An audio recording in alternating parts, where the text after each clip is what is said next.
Nebraska ETV Sports presents the Nebraska High School Football Championships, live from Memorial Stadium in Lincoln, Nebraska. Tonight, in the D1 game, it's the Lawrence Nelson Raiders versus the Bancroft-Rosalie Panthers. This Nebraska ETV Sports exclusive is made possible in part by Alltel, providers of long-distance, wireless, and internet services. Alltel, the power to simplify. And by U.S. Bank, a premier partner of the Nebraska School Activities Association. And a good evening to you and welcome to Memorial Stadium in Lincoln, Nebraska. I'm Kevin Kugler. Welcome to the D1 State Championship. Earlier today, we crowned a champion in Class D2 in the Dodge Pirates, and tonight we turn our attention to D1, and we've got a great matchup for you. The only matchup in the state finals that features two unbeaten teams. Lawrence Nelson and Bancroft-Rosalie have both made it through their seasons without a scratch. Tonight, one will fall and one will be crowned champion, but I think it's safe to say that with two unbeatens here in the state championship, we do have the two best teams in all of Class D1. Let me bring in my partner, Adrian Fiala. And Adrian, two unbeaten teams tonight. One's going to lose, one's going to be a state champion. How do you see this matchup? Well, I tell you what, Kevin, a lot of football will be played tonight, a lot of great skill on this football field. Lawrence Nelson, their head coach, Gary DeBoer, says, I like our team because we have great power, and they pretty much have rolled over everybody this year. The thing that's happened, though, they allowed 72 points all season to get here. The last three games, Kevin, they've allowed 70 points just in those three games. That's got to be a concern for Gary DeBoer and his charges. He's also concerned about Bancroft-Rosalie for this reason. They have four weapons. He said they have four balanced weapons that they can use, score from anywhere on the field to go with that big senior offensive line that they have. So that's his big concern. I tell you what, Bancroft-Rosalie with that speed, big play capability, and that senior offensive line, I think maybe the edge goes to them. Well, Lawrence Nelson's road, certainly the edge to the state tournament goes to them. They've had the easier trip of it, haven't had too many challenges along the way. Not at all. As I said, their defense has really played well, except for the last three games, that 70-point margin we talked about. Bancroft-Rosalie, well, they really made it interesting to get here. Their last two games to get here, two overtimes. The first one was a double overtime against Falls City Sacred Heart, rated #1 in the state at the time. They won that just by 1 point, and Kevin, it was a whale of a football game. The second overtime, a blocked extra point accounted for that win. So it's been interesting, but John Cherney, the head coach for Bancroft-Rosalie, says that sort of overtime, those overtime wins build confidence in our football team. That's why he likes their chances. It also puts gray hairs in the head of any head coach, that's for sure. One big question mark tonight, though, for Bancroft-Rosalie, and that's at the quarterback position, Clinton French. We see a big bandage on the throwing hand of Clinton French, and that will be a huge question mark for them. And he needs to be able to play. He's a great player. He's really taken this football team to this level. He needs to be able to get it done. If he doesn't, that will really cut into their effort. So we'll see what happens. And Clinton French, we watched him during warm-ups, and he looked pretty good. He was throwing the ball with relative ease, but anytime you've got an injury on your throwing hand, it's a cause for concern, especially for the head coach. And I know they'll keep an eye on Clinton French very closely tonight during this football game. Well, Kevin, this is a young man who's completed 71 of 128 passes for this team for Bancroft-Rosalie this year. 55% passer, 1,522 yards, and 27 touchdowns. So you cannot take a guy like that out of your lineup and expect to be successful. So we shall see what happens here very shortly, as you see the officiating crew right there. But Clinton French, you know, he needs to be on the field for this Bancroft-Rosalie team to be effective. We'll see if that happens. There you see the current numbers. 67 degrees, a west wind, 26 miles an hour. That humidity, a big factor at 26% tonight. I'm worried about that stuff. Overcast skies. The first time the skies have not been clear in Lincoln, Nebraska in about a month and a half.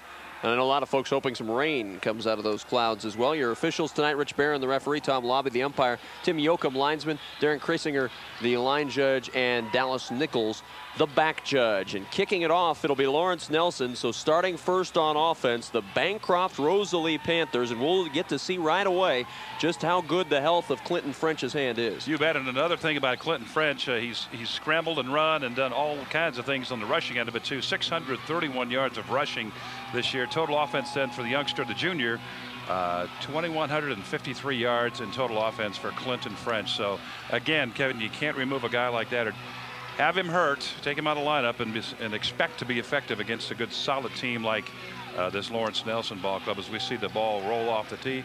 A lot of brisk wind this afternoon. We're seeing a little bit of wind again here this evening. It was 25 gusting to 37 this afternoon. It's 22 now, gusting to 30. But out of the west. Yep. Yeah. This afternoon it was more out of the southwest. Is going to try it one more time. And now they'll require a holder to get this one underway. You can see just how strong the wind is. That thing rolled 4 or 5 yards off the tee. Need either a holder, Kevin, or some Velcro on the tee. One of the two. But I think we'll go with a holder. Well, if they super glue it on there, it's bound to stay on the tee. But then, of course, the tee goes with the kick. It's Corey Lipker, the junior, who's eventually going to kick this off for Lawrence Nelson. Lawrence Nelson, the #1 team in Class D1. Bancroft-Rosalie, the #4 team in Class D1. It's a huddle here. We got two guys are going to hold it now. He'd like to get out there too and hold it. Hey, give me a shot. I'll take it, coach. They're deciding this in committee, and now they've finally got a holder down there. Lipker ready to go. And a line drive kick over the head of Matt Pagels into the end zone for the touchback. And Bancroft-Rosalie, the Panthers, at 12-0. Each week has been another whew for John Cerny. And let's look at the starting lineup. Clinton French, Kent Bono, Matt Pagels, Derek Archer, and Jeremy Hafes, the backs and receivers. And along that front line here in Class D1, Derek Fries, Chris Teets, and it is Brian Hermelbrock at the center position. Clinton French comes out to start at quarterback. We told you he's got a sore thumb on his throwing hand. We'll keep an eye on that. And he'll start off with the football, and down he goes in the hands of Caleb Schroeder after about a 1.5 yard gain. A little bit of a miscommunication or missed play right there, I believe. We'll see that there's the defensive line. Defensively, Williams, Eichmann, Schroeder, and Werman along the front line for the Lawrence Nelson Raiders. Bargan, Himmelberg, Lipker, and Van Boning, the backs and linebackers for the Raiders. And that's your starting lineup defensively for Lawrence Nelson. 2nd and 9, 16-yard line of Bancroft-Rosalie in the Class D1 state championship. The handoff on 2nd down goes up the middle to Matt Pagels, and not a lot of running room up there early on for Pagels. And on the stop, it's number 42, Caleb Schroeder, with the tackle. 4th leading tackler on the ball club this year, Caleb Schroeder. Very tough player, very tenacious player, as characterized by his coach. Gary DeBoer likes the way that young man plays football. Ball rolling off the line of scrimmage. They can't even keep it on the spot. That thing's flying all over the place. 3rd down and 8 coming up for the Panthers of Bancroft-Rosalie on their first possession, the first possession of the D1 state championship. And French will throw to the left side. He's got a man out there, and it is caught by number 23, Derek Archer, and out of bounds at the 27-yard line. Good for a 1st down. Derek Archer on an out pattern, as Kevin called it, leading receiver this year for the Panthers. And that ball thrown well by French that time. Linebackers for the Raiders are uptight. We saw that happen this afternoon. The Butte Wildcats played it uptight, and I'll tell you what, the Dodge Pirates ripped them apart up front for 488 yards in total offense, 467 on the ground. There's a fumble. Fumble on the snap, and that ball's still loose on the field. Who's come up with it? Looks like Bancroft-Rosalie may have kept possession as French dove in there after the loose ball. But Adam Eichmann coming in there on the stop on that one. But that may be an instance where that hand is bothering. We talked about throwing, but the center to quarterback exchange is another issue with a sore hand. It really is, Kevin, because sometimes if you don't get the hands in there properly, it can really cause a problem. That way you get the ball right off the end of the thumb. You'll see him with that hand behind his back here, his throwing hand. 2nd down and 9, a gain of a yard on the fumble, and French wanted to hand it off. There was pressure in the backfield from Corey Lipker, and he is good just to move it ahead a yard or two before Lance Williams wraps him up. Lipker in there almost at the on the attempted exchange right there. Lipker was in the backfield, blitzing very quickly, reading the snap exceedingly well from that left-hand linebacker spot, coming across and almost making a play in the backfield. Makes it 3rd down now, about 7 yards to go. Well, on the first 3rd down and long, Bancroft-Rosalie was able to convert on a little out pattern to Derek Archer. Let's see if the Panthers are as successful again on 3rd down and long, 3rd and 7 from their 31-yard line. French wants to throw. Some time down the sideline. He's got Archer out there again, and this one's incomplete. Mike Werman on the coverage, and 4th down. The Panthers will have to punt. Werman coming from the deep outside half over there, senior Mike Werman. He's had 5 pass interceptions on the year. He knocked that one down. He was trying to get in position to make the play as far as a PI, a pass interception. That did not happen. Derek Archer had a little bit of say in that as to why it did not happen. He turned defender on the play, and Bancroft-Rosalie now will kick it away. Into the wind, the punt from Archer hangs up in the air and is taken at about the 18-yard line, and down he goes to the 22-yard line. Corey Lipker gets about 5 yards on the return, and that's where the Raiders will start on the 23-yard line. Let's take a look at the Lawrence Nelson Raider offense, the #1 team in Class D1. Werman, Himmelberg, Van Boning, Ostick, and Bargan. The backs and receivers for the Raiders, Schroeder, Porter, and Williams along that offensive line for Lawrence Nelson. We'll take a look at the defense of Bancroft-Rosalie in just a moment. First down and 10, 23-yard line, and an official timeout as the ball rolls away again. Maybe that wind's stronger than we thought down on that field. It really must be. Again, the numbers are less than what it was this afternoon, but it looks like it is stronger, Kevin. There's a good run off the left-hand side. Eric Himmelberg moving the line of scrimmage forward about 5 yards from the 23 to the 28-yard line. And let's look defensively at Bancroft-Rosalie very quickly as we see Himmelberg there after his first down run. And here they come, Clinton French, Jeremy Hafes, Matt Pagels, and Clinton Dunn, your backs and linebackers starting tonight for Bancroft-Rosalie. And then along that front line, Derek Fries, Brian Hermelbrock, Chris Teets, and Derek Archer.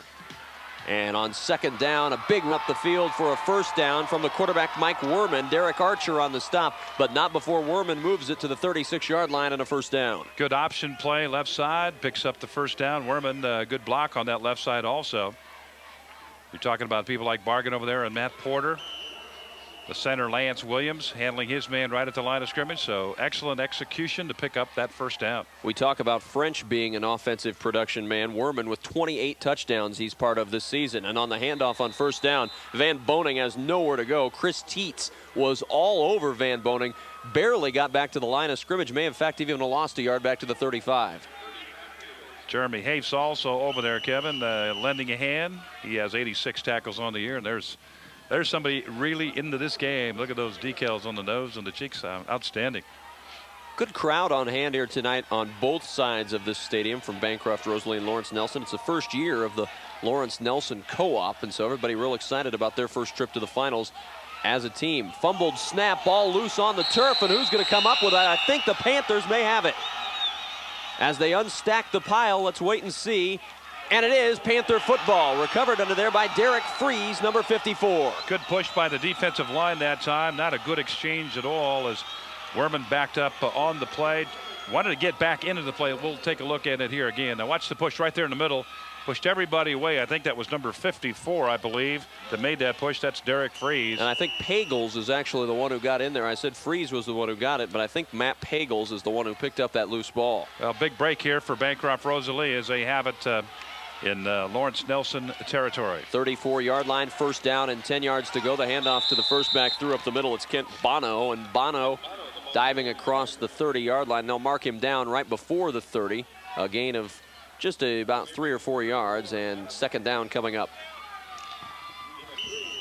Everybody excited at state tournament time. Well, except him. He doesn't look terribly excited. He looks like he's a little chilly down there, but they're not. They're having a great time. Blood's flowing. They're on the screen. They love it. Second down, 7, 31-yard line. Handoff up the middle. Nothing doing for Bono as he is wrestled down by Adam Thier, the sophomore backup nose tackle, with a big play on second down. Great job by Thier on that last play, and there was another guy underneath all of that. I was trying to get the name and the number of that young man. See him behind right there, Kevin? I'm just not sure who that was, if we can pick it up. Adam Thier, a sophomore, 49 tackles on the season, so he has been in several times, has seen a lot of playing time in the backup role. 3rd and 7, 31-yard line, French to throw. Flushed out of the pocket, pressure comes, gets away from one man, but he cannot get away from man number 2 and number 3. Finally pulling him down, Tom Bisher from that left cornerback spot. Well, Caleb Schroeder had a handle on him to start with, coming from the far right side over there. And one of Clinton French's great abilities is to scramble, and we just saw his ability right there. There you see Schroeder just cannot make the grab on him, make the tackle, and now he's going to try to run through some other tackles, and he's just fighting like the Dickens, that little guy. 5'10", 160. And there's a look at that Lawrence Nelson defense. 2 stops now as they force another punt from Derek Archer and Bancroft-Rosalie. So the Panthers cannot take advantage of the turnover. And Lipker watches this kick roll inside the 10, and a good job by the Panthers. They will down that one right around the 6-yard line, and that's where Lawrence Nelson will start on their second possession of the night. Derek Archer came into this ball game averaging 32.8 yards per punt, and he lays one out there and gets it inside the well, actually that's inside the 10-yard line. Remember, we're on an 80-yard field here tonight, 80 yards long, and we have a 45-point rule. We want to make you aware of that. If any team is ahead by 45 points after the first half has been played, the game is over. We're not on that pace at this point. No. And now another fumble, ball loose on the field. It's going to be still loose, and who's got it underneath there? Bancroft-Rosalie should have it, but I think Lawrence Nelson's able to recover. It looked like number 96, Brian Hermelbrock, had a chance to pick it up. Instead of trying to fall on it, he tried to run with it. Right here, you'll see Hermelbrock right there trying to make the running pickup, and that's one of the toughest things to do in football. Better advised just to go jump on the football and gain control, but that did not happen. Second down now on 13. From the 4-yard line, and the toss sweep to the right-hand side to Eichmann, one of the backup running backs, and Eichmann pushed out of bounds right near the 10-yard line after a pickup of 6. It'll be 3rd down and about 7 yards to go for the Lawrence Nelson Raiders, deep in their own end of the field. Good job that time by number 65, Chris Teets, playing the defensive end over there. Watch him, he's going to come up. Good job right there by Kent Bono to stuff that lead blocker. And then there you see 65, Chris Teets, making the tackle on the year, 94 tackles for Teets. 3rd down and 7. The toss to the right-hand side again, and in trouble is Van Boning, and down he goes as Clint Dunn was all over him right in the backfield. The senior linebacker with a terrific play on 3rd down. He's just 5'9" and 160, Clinton Dunn, and he shoots the gap here. Takes that lane right to the blocker and then to the ball carrier, and he gets rid of the blocker and makes the tackle. Incredible effort there. He's second on the team in tackles this year with 137 tackles, and you can see why with that kind of tenacious ability to get after a ball carrier. Here comes the punt. 4th down and 5 yards to go, and Lawrence Nelson in their first 10 games only punted 15 times. But they punt here on a great kick with the wind at his back, picked up by French at about the 20-yard line. Clinton French with some running room. He's across midfield, still on his feet, and tight ropes his way out of bounds right near the 35-yard line of Lawrence Nelson. And we've got a Raider down back at the 30-yard line, an injured Lawrence Nelson Raider. Kevin, because of the block by number 24, Clinton Dunn, Corbin Biltoff is down on the field here. Now watch this block here. I hope we have it. Tremendous hit. It's going to come right towards the top of your screen, about right like there it is, right there. And tremendous hit. Clinton Dunn making a hit on the play. As you see French, they're trying to tightrope it down that far sideline. There's Caleb Schroeder, the injured Raider, who's now up and walking off fine. Looks like may have just had the wind knocked out of him for a moment. Hopefully that's all it was. 1st down for Bancroft-Rosalie. And they are threatening here already on the 37-yard line of Lawrence Nelson. The handoff up the middle to Kent Bono. Bono stopped by number 46, Eric Himmelberg, the linebacker who's been involved in several plays already for these Raiders. Getting around the old field is Himmelberg. As Bancroft-Rosalie again, pretty good field position, Kevin, to start it up. You see the replay right there. Excellent defensive work. 2nd down and 8 now. As we told you in the opening, Bancroft-Rosalie has a penchant for close games, their last 2 in overtime here in the playoffs. 2nd and 8, 35-yard line. The toss comes out to Pagels this time. Pagels moves it across the 30-yard line and is brought down by number 46, Eric Himmelberg, after about a 5-yard gain. Quick toss out to the right side. There you see Derek Freese leading the way. He's going to pull out there. See number 54, also number 65. That's Teets. They're out there trying to clear the way. Pretty good block right there, but some backside pursuit brings the ball carrier down. That's Pagels, and Pagels is one of their money ball players.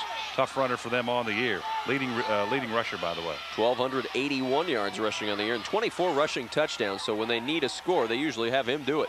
3rd down and 2 on the 29, and French keeps on the option. Look at him bounce off tacklers. and still finds his way free. He's across the 20 and down to the 19-yard line. Plenty for the first down before number 14, Mike Werman, finally caught up with his opposite number at quarterback. Well, now you see why he's so valuable to this football team. Everything's clogged up. That play was supposed to go to the left side. See, he's going to think about going left. It's all clogged up. He sees a lot of green over here to the right, so let's get going. Pretty good speed and quickness, able to make people miss, and finally is brought down right there. But Clinton French, as we told you earlier on, has rushed the ball well this year, 630 yards rushing. First down and 10, 19-yard line. Bancroft-Rosalie threatening here. And on the delay, the handoff to Pagels over the right side, and not a whole lot there. Corey Lipker does a nice job again of penetrating that offensive line, getting into the backfield, slowing up Pagels after a gain of about 2.5, 3 yards. Once again, Tietz and Freese out there leading the way, but this time the old defense, the Lawrence Nelson defense, had the play diagnosed pretty well. They stepped up, took on the blocks that time, and were able to bring down Pagels with not too much in the way of advancement on the play and make it second down now and 7. As Abe told you, Lawrence Nelson with defensive, not necessarily woes, but they've given up a lot of points the last few games in the playoffs. Second and 7, French with a quick throw out of the backfield. It's caught by Derek Archer. Actually, the tight end, Derek Archer, catches it a yard shy of the first down. He's knocked out of bounds at the 10-yard line, a gain of 6. Kevin, just to follow up on that point, in their first, all of their other regular season games and the first couple of playoff games here, actually the first playoff game, they gave up a total of 72 points. And then in the last 3 games in the playoffs, as you see that pass to the outside there, in the last 3 games of the playoffs, they gave up 70 points just in those 3 games. So that's got to be a concern for head coach Gary DeBoer. Third down and a yard, and French, lots of room on the quarterback sneak all the way down to the 5-yard line. First and goal for Bancroft-Rosalie, Werman and Himmelberg on the stop. Kind of an unusual set that time. It almost looked like it is an unbalanced line out there. I thought so when I first took a look at that. I'm going, what the dickens is going on? And French uses it to his advantage, picks up about 5, and second and 5, as you said, Kevin. They just have to go to that yellow line right there. That is the goal line. First down and goal. Time winding down first quarter, 1:55, no score. French will try the quarterback sneak again, lunges forward and is a yard shy after a gain of 4. Second and goal from the 1, and they liked that play so much the last time they went to it again, and French nearly gets it into the end zone. Well, one thing about Bancroft-Rosalie, their offensive line, as I talked about top of the show, Kevin, a senior offensive line all the way across except for tight end Jeremy Hayes, that is. And there you see it one more time as French almost gets in there, but here it is again. I bet she goes again. Yep. And there he goes. Touchdown, Panthers. Clinton French on 3 consecutive quarterback sneaks gets it into the end zone, and the first points of the night go Bancroft-Rosalie's way. So far, the right thumb. There is no right thumb. Exactly. Where's the problem? That's what people may be asking as they watch this tonight. He takes it right over Hermelbrock to center, and Derek Freese right there on the right side there, number 54, as the balloons start to fill the air here. Well, not quite fill the air, but they take flight here. That first touchdown scored by Bancroft-Rosalie. Extra point attempt is up, and it is good off the foot of Derek Archer. And that's the first extra point attempt we have seen in the 1999 State High School Football Championship. There was not one kick attempted in the D2 championship game. That's the first one we've seen all day. Lots of running, lots of passing to pick up the 2-point conversions in the first game we had here today. But again, that kick floats up and floats over, 7-0. Bancroft-Rosalie in the lead. Lawrence Nelson, fans of the Raiders need not fret. Lawrence Nelson this year has been able to put a few points on the board. Their lowest output this season was a 32-point performance against Shickley. So let me go out on a limb here, Aiden, and say 7 points is not going to win this football game. Maybe I'm going out on a big limb, but I think I'm all right on that. I didn't know you were such a gambling, risky type of guy. Yeah, I tell you, walking on the edge. That's the story of my life. 7-0 the score, 1:25 to play in the first quarter, and the ball blowing off the tee yet again. Eventually, these officials are not even going to allow them to tee it up without a holder. They're just going to say, hey, you've got to have a holder. It's going to blow off. And they're going right to that right away as Clinton Dunn will step up. Beg your pardon. Clinton Dunn will step up and put the finger on the ball. Archer will kick. Look at this. Well, here they go. They get in formation. What an unusual kick coverage formation. Here we go. Archer to kick off. It's a squib kick bouncing on the field turf and scooped up at the 15-yard line. to the 20, to the 25, and spinning outside for some running room nearly to midfield, and a terrific return by number 20, Andrew Van Boning. Archer and Dunn combine on the stop, but Lawrence Nelson will start in great field position. Great job by Van Boning. He wasn't quite sure where that ball was going to bounce on the kickoff, but stayed right with it. A lot of composure back there. Took that high bounce and then headed upfield, broke it left side. Van Boning, the leading rusher for this Lawrence Nelson football team, as they set it up. Well, they're right at about the 38-yard line. First down and 10 from the 38. The handoff to the first man through. It's Eric Himmelberg fighting for yardage, and there's not much there. Gain of a yard. Matt Pagels on the stop, the senior, who we saw at running back moments ago, now in at linebacker and on the tackle. Not only the leading rusher, Pagels the leading tackler, 165 of them on the year. He does it all. Kid's eating well. Yeah, I'd say so. Second down and 9 on the toss. It goes to Adam Eichmann, and Eichmann picking his way through the defense. And early on, at least, that Bancroft-Rosalie defense has been pretty tough to run against. They've had some trouble finding rushing yardage out there. Little porous here now as we count down the first quarter, 35, 34, 33, and counting here. Probably time for one more play. Will be time for one more play. Should be time for one more play as they continue to call it in the huddle. We're at about 20 seconds on the clock now. They'll get it off before the end of this quarter, and one last play perhaps with the wind kind of at their back. Third down and 5, 37-yard line. They fake the toss. Worman to throw. Over he goes, and that one too tall for Brad Bargan.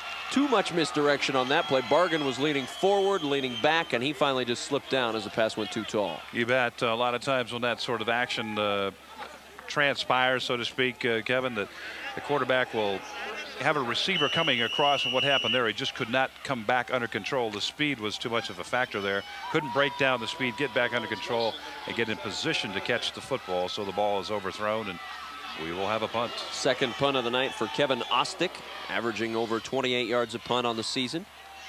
And he'll have the wind at his back for this one. And it's going to sail out of bounds. Not a bad placement on that kick at the 5. Well, they'll continue to walk it now to the 7.5-yard line. Near the 8-yard line, so you get it inside the 10. You've done your job, and Kevin Ostick did his. And that is the final play of quarter number 1 at Memorial Stadium in Lincoln, Nebraska. At the end of 1, Bancroft-Rosalie 7 and Lawrence Nelson nothing. We'll start the second quarter in just a moment.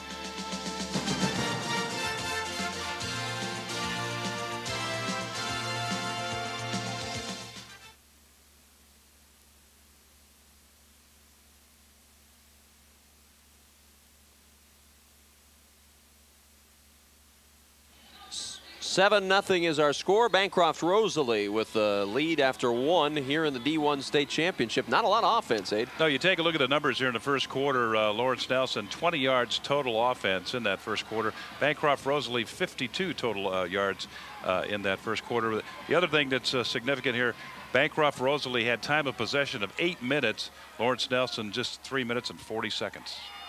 And Bancroft-Rosalie with the football, 1st and 10 on their 8-yard line.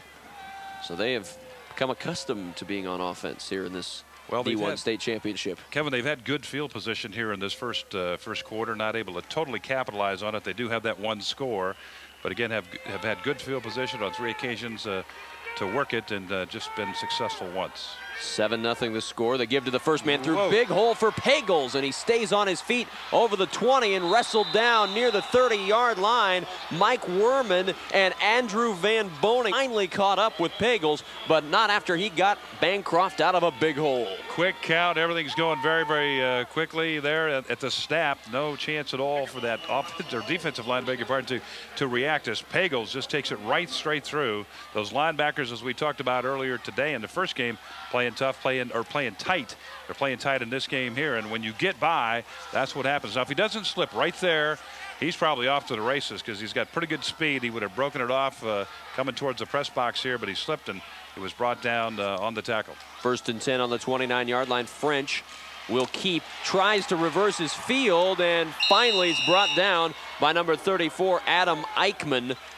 For a minute there, it looked like French might extricate himself from that situation, but Eichmann said, you're not going anywhere. Oh, Adam was coming right down at him, and good form tackle right straight up on him. He hit him and then held on, got a little bit of help. You've got to have a little bit of help, even though French is just 5'10" and 160. He is just very elusive and very strong for the 5'10", 160 frame. And so you've got to really square up on him and get a good clean shot to bring him down. 2nd down and 12, a loss of 2 on the play from the 27-yard line, and French will throw. Pressure from the outside. They set up the screen. Breaking a tackle is Archer, and Archer is down near the 35-yard line. Werman on the stop, a pickup of 8 yards on the play. And it'll be 3rd down and 4 coming up. Excellent call. Pressure is coming from the left side. That's Andrew Van Boning, number 20. He's coming at full bore in, and that's where the screen pass goes, right where Van Boning had blitzed from. And then there's an excellent effort by number 46 for Lawrence Nelson. That's Eric Himmelberg. He does a good job to recover again. He's pursuing out there, but again, he almost overran the play, but he got under control, was able to hook onto the ball carrier and slow it down. Looked like Archer's blockers on that play had overrun the play. They ran right up the field, didn't get a glove on anybody, and Archer had to do that himself. Timeout taken by Bancroft-Rosalie on a 3rd and 4. They want to figure out what the best move is here with a 7-0 lead and a 3rd and 4 from their own 35-yard line. Kevin, that last call, again, called right into the teeth of the blitz. Those 2 people coming from the right side, blitzing the area that vacated that area. The screen pass going right in that. Great call. Tonight, Nebraska ETV presents live coverage of UNL women's basketball. See the Huskers play host to Georgia Southern from the Bob Devaney Sports Center beginning at 8 Central Time, only on Nebraska ETV. The Huskers and Paul Sandiford getting their season started. You know, it's hard to get into a basketball mood when football is being played. And that's the chore that these basketball teams face when seasons start in November. You've got people still in a football mindset, especially in Nebraska. Hard to get people's basketball blood Kevin, flowing. a lot of people are that way. They just can't. Here comes the play. We'll talk about in a moment here. 3rd down and 4, and after the timeout, good block in the backfield by Pagels. Gives French some time, but he can't connect downfield, and it's incomplete. Got a great block from Pagels. That saved him all kinds of trouble before he threw incomplete intended downfield for number 27, Jeremy Hafes. Pagels taking on 46, Eric Himmelberg on the blitz. You see it come up right there, and he just knocks him right down. Great block, exactly, as the ball is just barely overthrown out there. Unfortunate, well done play except for the throw. But lots of people, Kevin, have a very, very difficult time getting into the basketball mood until after the college football bowl games are done. It just seems like that's just the way it goes anymore. The punt for Bancroft-Rosalie on 4th and 4 sails out of bounds at about the 23, 24-yard line, and so they're actually the 13 or 14-yard line. They'll mark it at the 15, and Lipker grabbed it out of bounds, and that's where Lawrence Nelson will take it. Let's check Corey Lipker's leg wear out here if we could. Number 1 moving down the sideline. He's got kind of an unusual setup there. Of course, you see the black and white stripe, but there he is. He's got one big white one and one big black one. So you remember which one is the right foot and which one is the left foot. I have to do that every day when I get out of bed. You know, put on one black sock and one blue sock, right on there with white marker, and you're fine. I usually put on one black shoe and one brown shoe is my problem. So interesting footwear for Lipker there. 1st and 10, and the carry up the middle for Van Boning, and he gets about 5 to the 20-yard line. It'll be 2nd down from there. Winding our way through the 2nd quarter, it's 7-0. Bancroft-Rosalie, 9:49 to play in the 2nd. Happy fans from Lawrence Nelson, at least I assume so. Either that or they missed the wardrobe check and wore their black and silver from Bancroft or Rosalie. 2nd and 5, 20-yard line. Werman on the handoff. It goes to Eichmann, and Eichmann will be stopped 3 yards shy of the 1st down by Chris Teets. Well, again, excellent defense being played by the Bancroft-Rosalie bunch. The Panthers really flowing to the football, as you saw it right there again. Very little gain on the play. It'll make it 3rd and 2 now. This Lawrence Nelson football team, first year it's kind of a cooperative football program for both of these towns. Next year they will consolidate into one school, but this year they combined 23 members of the Nelson football team and 14 members of the Lawrence team to put this football team together. 3rd down and 2 on the 23, and that'll be a 1st down carry for Eric Himmelberg. Forward progress takes it to the 27. Matt Pagels drove him back, but that's enough for a 1st down. And underneath it all, if we can get the number down there, still not. It's number 96, and that's Brian Hermelbrock. He was underneath all of that. Tough first down. He blasted up front in there, just a straight dive, and picked up the first down and then paid the price afterwards. Lawrence Nelson with a first down, unbalanced line again.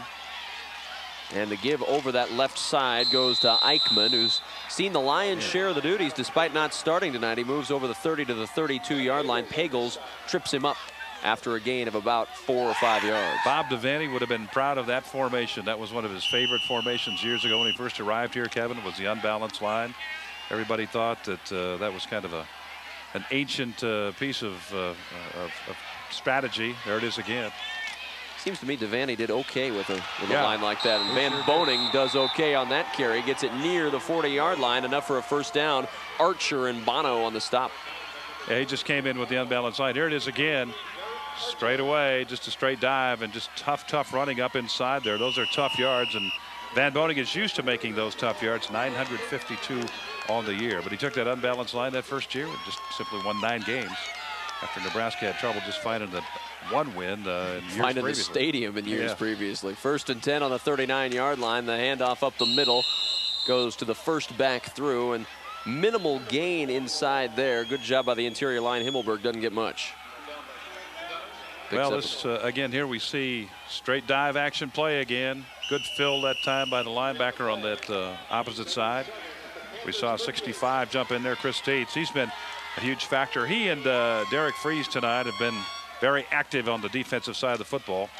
On the keeper, Werman will try to turn the corner, and he gets drug out of bounds at about the 34-yard line. Jeremy Hafes, one of the first ones to get over there and stop Werman, and also David Schinke in there as well. Good fake. All this action here was set up by the 3 previous plays as Werman tries to get to the corner and out sprint everybody, but again, excellent speed on defense over there. Hafes was able to come up and support very quickly. 3rd down, big play here for the Raiders, beg your pardon. 3rd down and 3, 34-yard line of the Panthers, and Werman will keep on the option. He's got all kinds of running room. Stiff arm, and he's drug out of bounds to the 21-yard line by Derek Archer. First down, Raiders.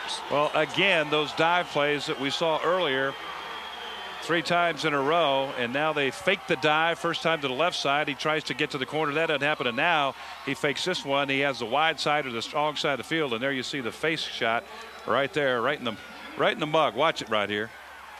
Mike Werman's just going to stick his hand right there into the face of Derek Archer and turn him around.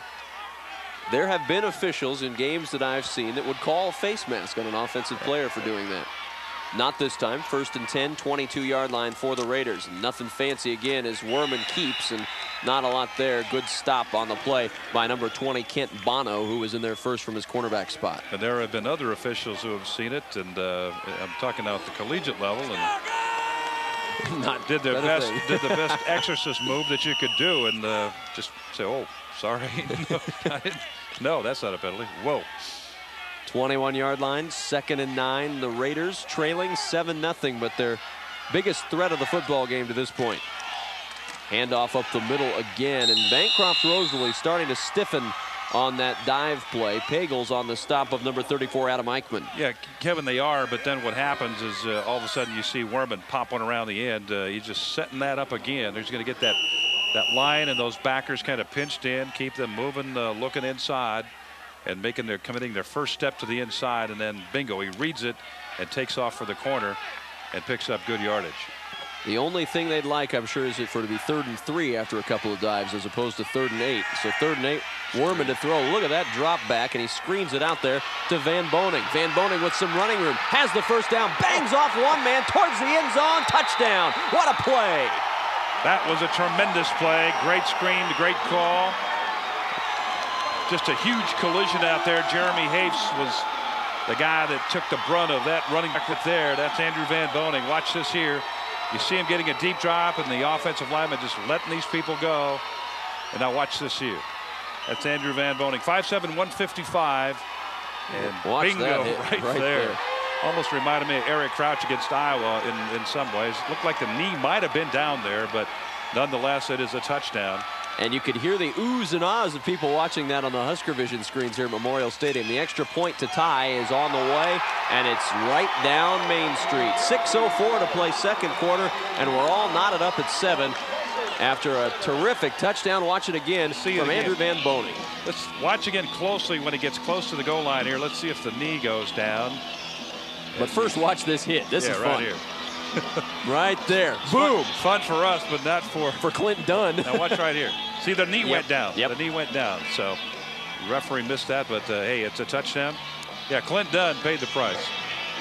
The knee was down, looked like at about the 2-yard line. So Lawrence Nelson getting a break on that one. But you feel like justice is served, because after a run like that, maybe Andrew Van Boning deserves to get into the end zone. What a play. And we are knotted at 7 and set up for a terrific D1 final now. 6:04 to play second quarter, and getting ready to kick it off. Lawrence Nelson booting it out of bounds, and that'll be a penalty as Corey Lipker couldn't keep it in play. So Bancroft-Rosalie will start off in good position. 6:04 to play in the second quarter. That is Rich Barron giving the sign right there, as you see a proud mama. Who was that, number 80? Brad Bargan? Brad Bargan. There you go. Brad, I presume Brad's little brother right there, having a great time here in the capital city. Shining jewel here tonight in the heartland. College football's mecca. Everybody comes not to worship, but to play. 67 degrees. You got to worship that kind of weather tonight, too. What a gorgeous summer-like night. They'll re-kick after the penalty. Gets off a better kick. That may have been a good penalty for Lawrence Nelson as he drives it through the end zone for the touchback. He just hits a frozen rope right up through the middle. Both receivers back there trying to get a look at it. That was Jeremy Hapes and I believe Matt Pagel's trying to run it down, but the ball had a little too much velocity on it. So they'll start it out at the 15-yard line. 6:04 second quarter. We're all knotted up. Clinton French will bring his Panthers out at the 15-yard line. On first down and 10. French fakes the give. He'll keep it himself. Look at him hurdle into the air to the 21-yard line. Brad Bargan leaped up to pull him down, and a gain of 6 for Clinton French the hard way. Well, we heard about his ability to scramble. We talked about that, his ability to make plays, and we've talked about that. And you want to see it, here it is all again. Good ball handling right there. Now he's going to go up the ladder right here. Sometimes you really pay a difficult price when you leave your feet like that, but he was able to scathe any sort of injury out of that. And to Kevin, when you leave your feet go up in the air, you're at the mercy of the defenders, and you just want to make sure you maintain control. Here's the next play. Second down and 4. They give up the middle to the running back Matt Pagels, and Pagels gets it near the 25-yard line, and that should be enough for a first down. Corey Lipker on the stop. As one coach told me one time years ago, when you leave your feet and you go up in the air, you're dangling up there. You're almost like a piñata, and they're taking, a bat and trying to hit you around with it. As we see just a power run on the left side, power dive in there. Pagels, that is, picking up good yardage, picks up that first down, and Bancroft-Rosalie now 5:12 left here in the first half. No risk of Pagels leaving his feet on that play. That's I don't just think so. 4 yards in a cloud of dust for Pagels, and now an official's timeout as there's a problem with the equipment, and referee Rich Barron will stand over the ball. Looks like number 20 for Lawrence Nelson having a problem there. Andrew Van Boning being attended to by Mike Werman. Mike carries a wrench in his back pocket for these occasions, and he's got him all fixed up. He's ready to go. Mike's the kind of guy you want to run into if your car is broken down at midnight. He's got a little toolkit in his pocket that can fix a little bit of everything. First and 10, 26. It's called This Old Field. That's right. And French gets hammered down onto this old field right about the 28-yard line after a pickup of 2. And Brad Bargan reacquainting himself with the junior quarterback. Raiders get on over to this left side. Watch all the white jerseys now. French is going to draw a lot of attention over there. Look at all those white jerseys. Boom, boom, boom. Lipker just missed him. He was trying to get in a good lick, but he missed him. Osdick also in there on the stop. He got a piece of French. You got to use a couple of guys to get down this Clinton French. Even at 160 pounds, he does not go down easily. Second and 8, 27-yard line. French to throw. Downfield, and that nearly intercepted. And Jeremy Hafes did a nice job. He's a cornerback, and he turned into a cornerback again on that play, keeping it out of the hands of the Lawrence Nelson defender, Mike Werman. Throwing it into double coverage. We'll see it here again. Again, showing no ill effects of that thumb, that injured thumb. He's going to air this baby out. Ball a little bit wobbly going down the field, but there's the defender right there. Number 20, Andrew Van Boning. Van Boning had a shot. He leads this team in pass interceptions. He wanted to pick off number 7 right there for the year. 3rd and 8 from the 27. Quick throw by French. He's got his man Archer out there, and Archer's going to have the first down across midfield and into Lawrence Nelson territory at about the 37-yard line. Werman rides him out. Well, they had to get it to the 35-yard line. Excellent route by Archer that time. He ran his route, broke it down inside the 35, just about a half a yard inside the 35, and then French delivers the ball. Excellent pass right there. What a great shot right there, and you see the defender not able to maintain control. That was Van Boning again, not maintaining control. And on the play, Archer picks up the first down and then some. Terrific camera work. You just don't get much better than our Nebraska TV sports crew. French under pressure, heaves it out there, and that's incomplete and upended on the play. Jeremy Hafes. French got it throwing. Hafes got it receiving. Neither one of them connected at second down. This is a play where you leave your cleats all over the place, and that's what happened here. Coming on the blitz. They came on the blitz after French. There you see the pressure right there. That's number 34 for Lawrence Nelson. That's Adam Eichmann. And then watch this here. Werman just turns him upside down. Werman tries to shake out the garbage can right there and see if it'll fall out, and boom. Tough play. Clinton French, Jeremy Hafes, everybody getting banged up on that one. 2nd down and 10 from the Lawrence Nelson 37-yard line. Rolling out of the pocket this time. French to throw. Got his man downfield. Great play by Werman to swat it away. That really was unbalanced line again to the right side. Sprint out to the right side. Throw back now. Trying to get the ball into the hands of Hafes. Crossing from the opposite direction. And Werman was there to make the play. A big league play right there, as you see. French again paying the price here. Now watch this play there. Great job. Just a great job. That's Mike Werman. Jeremy Hafes, the intended receiver on that play.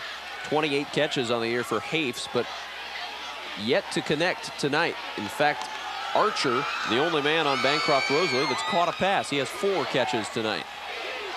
3rd and 10, 37-yard line of Lawrence Nelson. French to throw.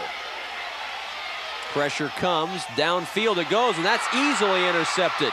Werman could have fair caught it, and he returns it to the 20-yard line. And all because of the pressure by Kevin Ostick.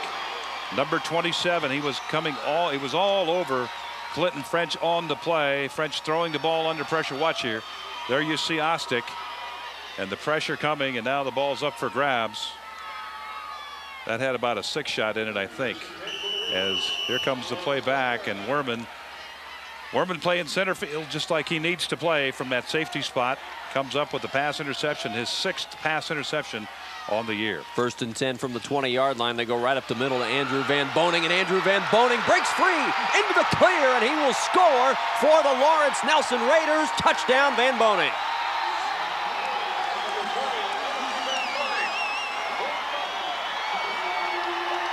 He just picked up his 18th touchdown of the year.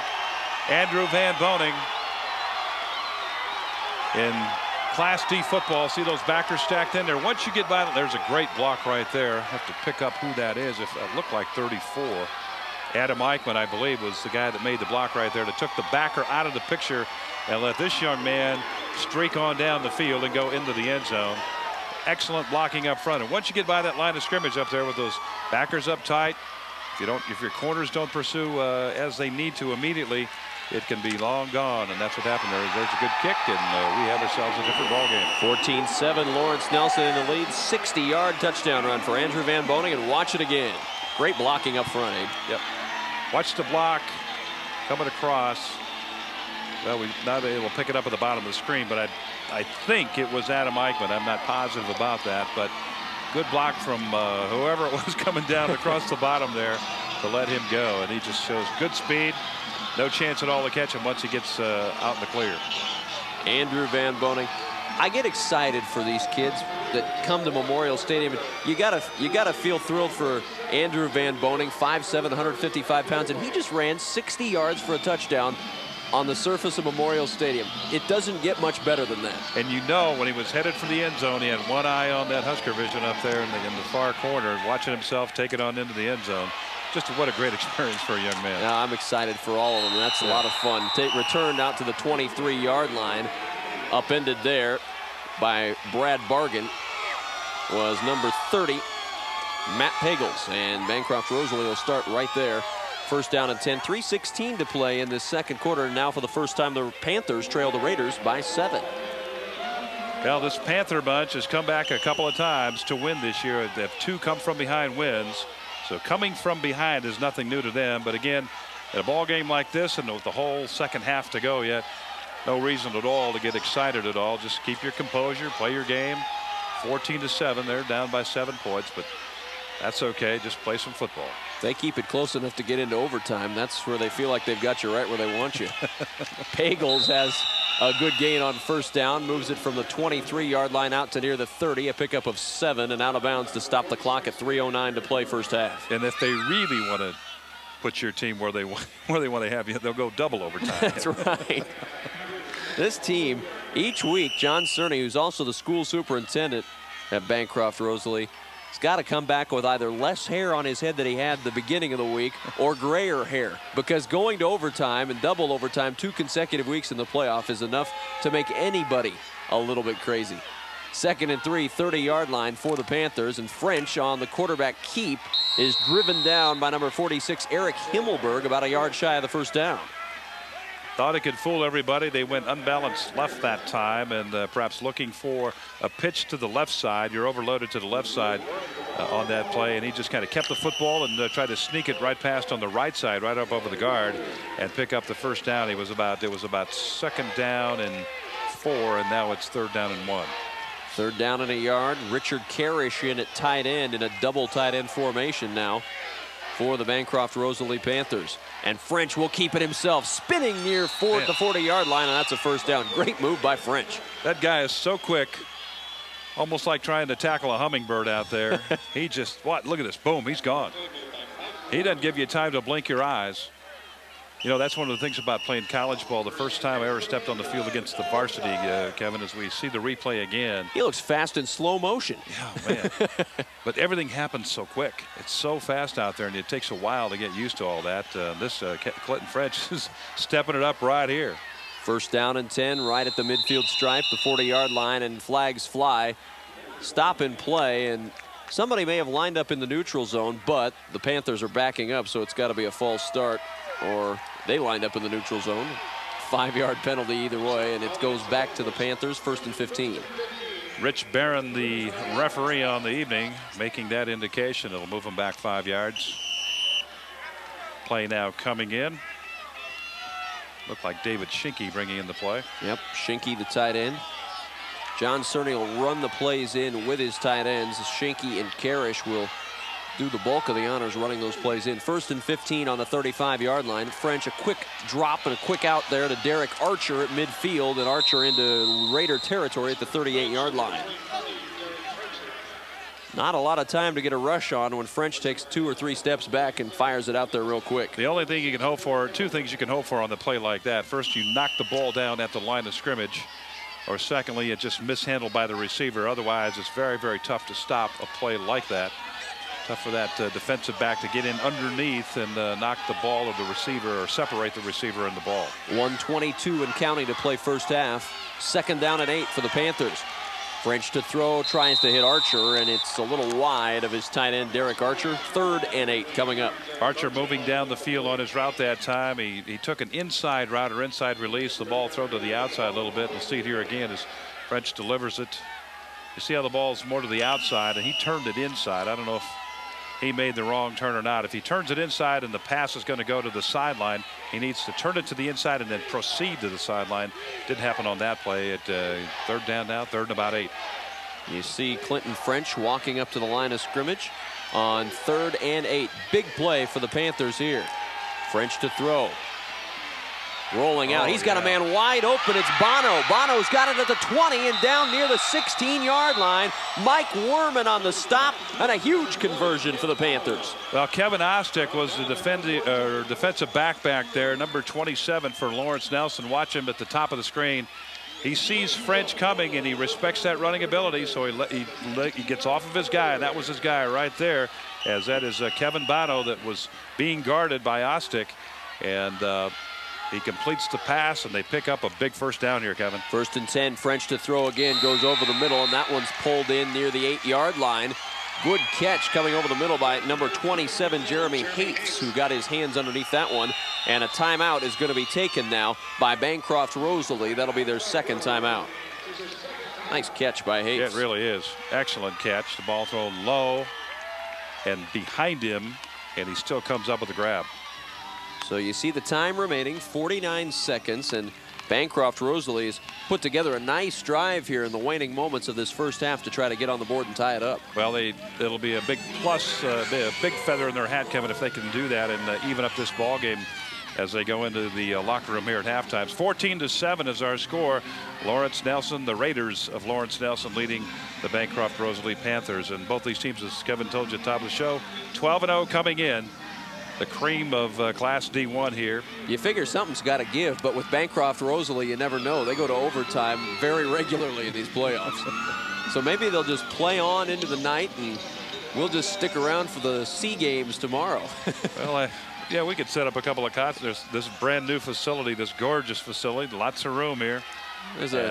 Yeah, we've got our own bathroom and the whole thing. We're ready to go.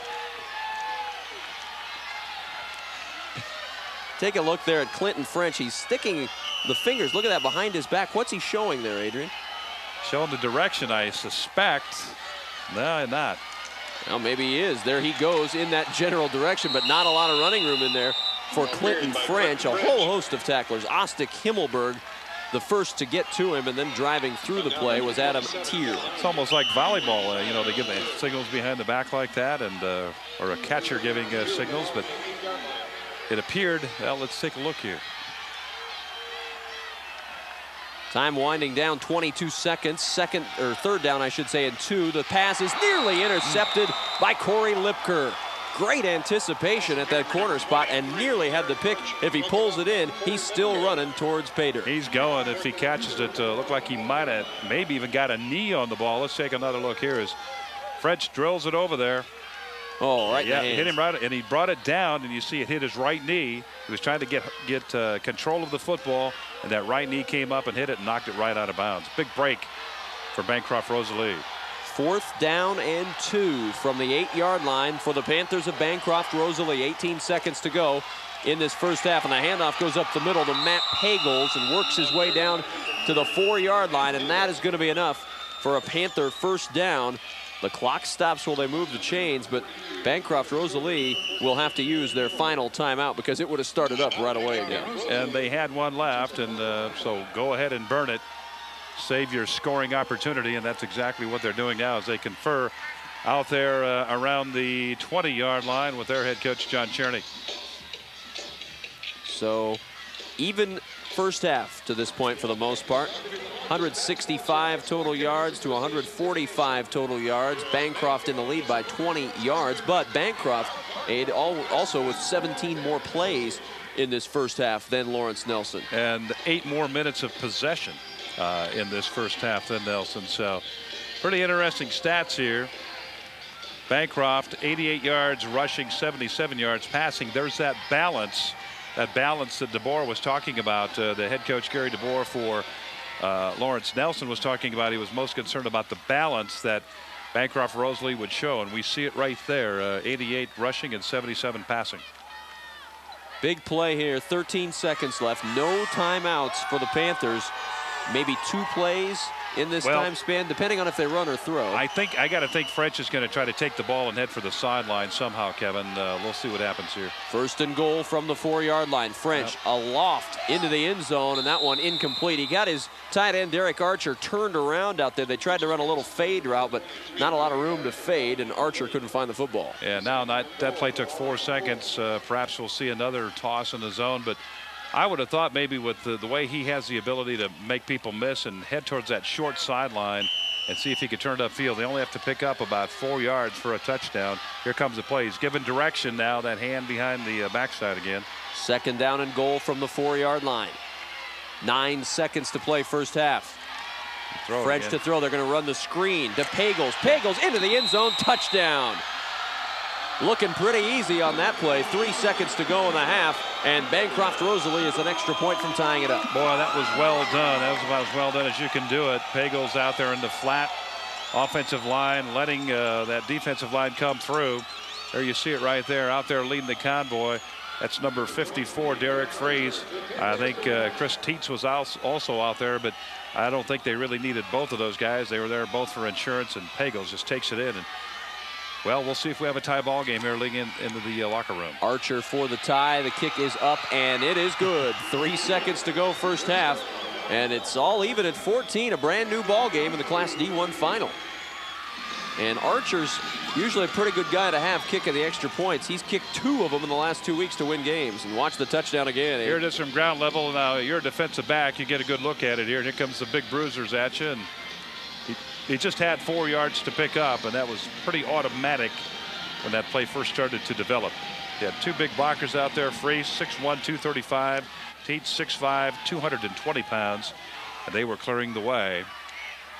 No chance at all for them to for Lawrence Nelson to stop the play. And Tom Bisher was the only Raider out there. He was outmanned 3-1, and Bisher's 5'11" and 155 pounds, so didn't stand much of a chance against either one of those guys out there leading the way for Pagels.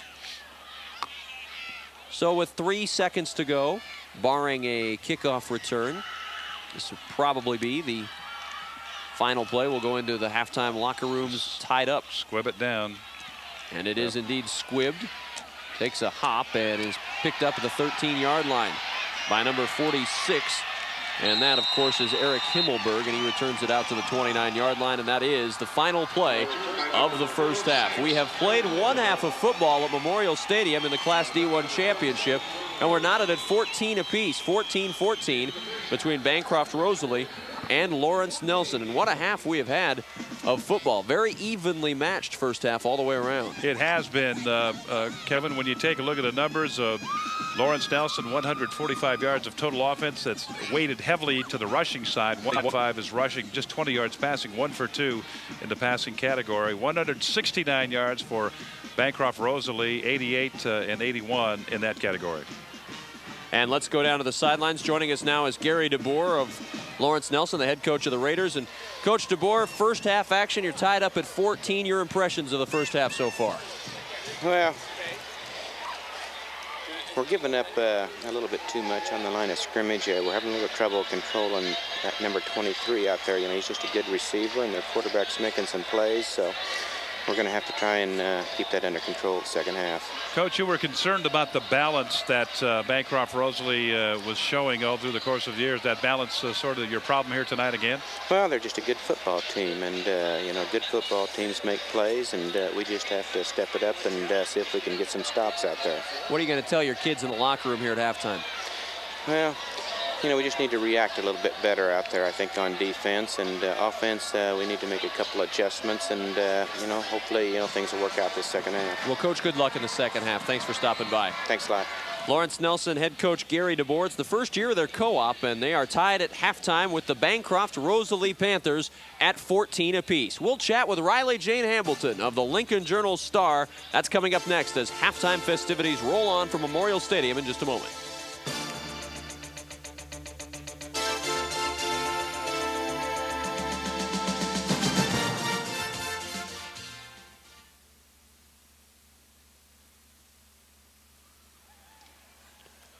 Along with Adrian Fiala, I'm Kevin Kugler. We are at halftime at Memorial Stadium. It's the Class D1 State Football Championship, 14-14, our score between Bancroft-Rosalie and Lawrence Nelson. We're joined by, well, a regular on our Nebraska High School State Football Championship broadcast from the Lincoln Journal-Star.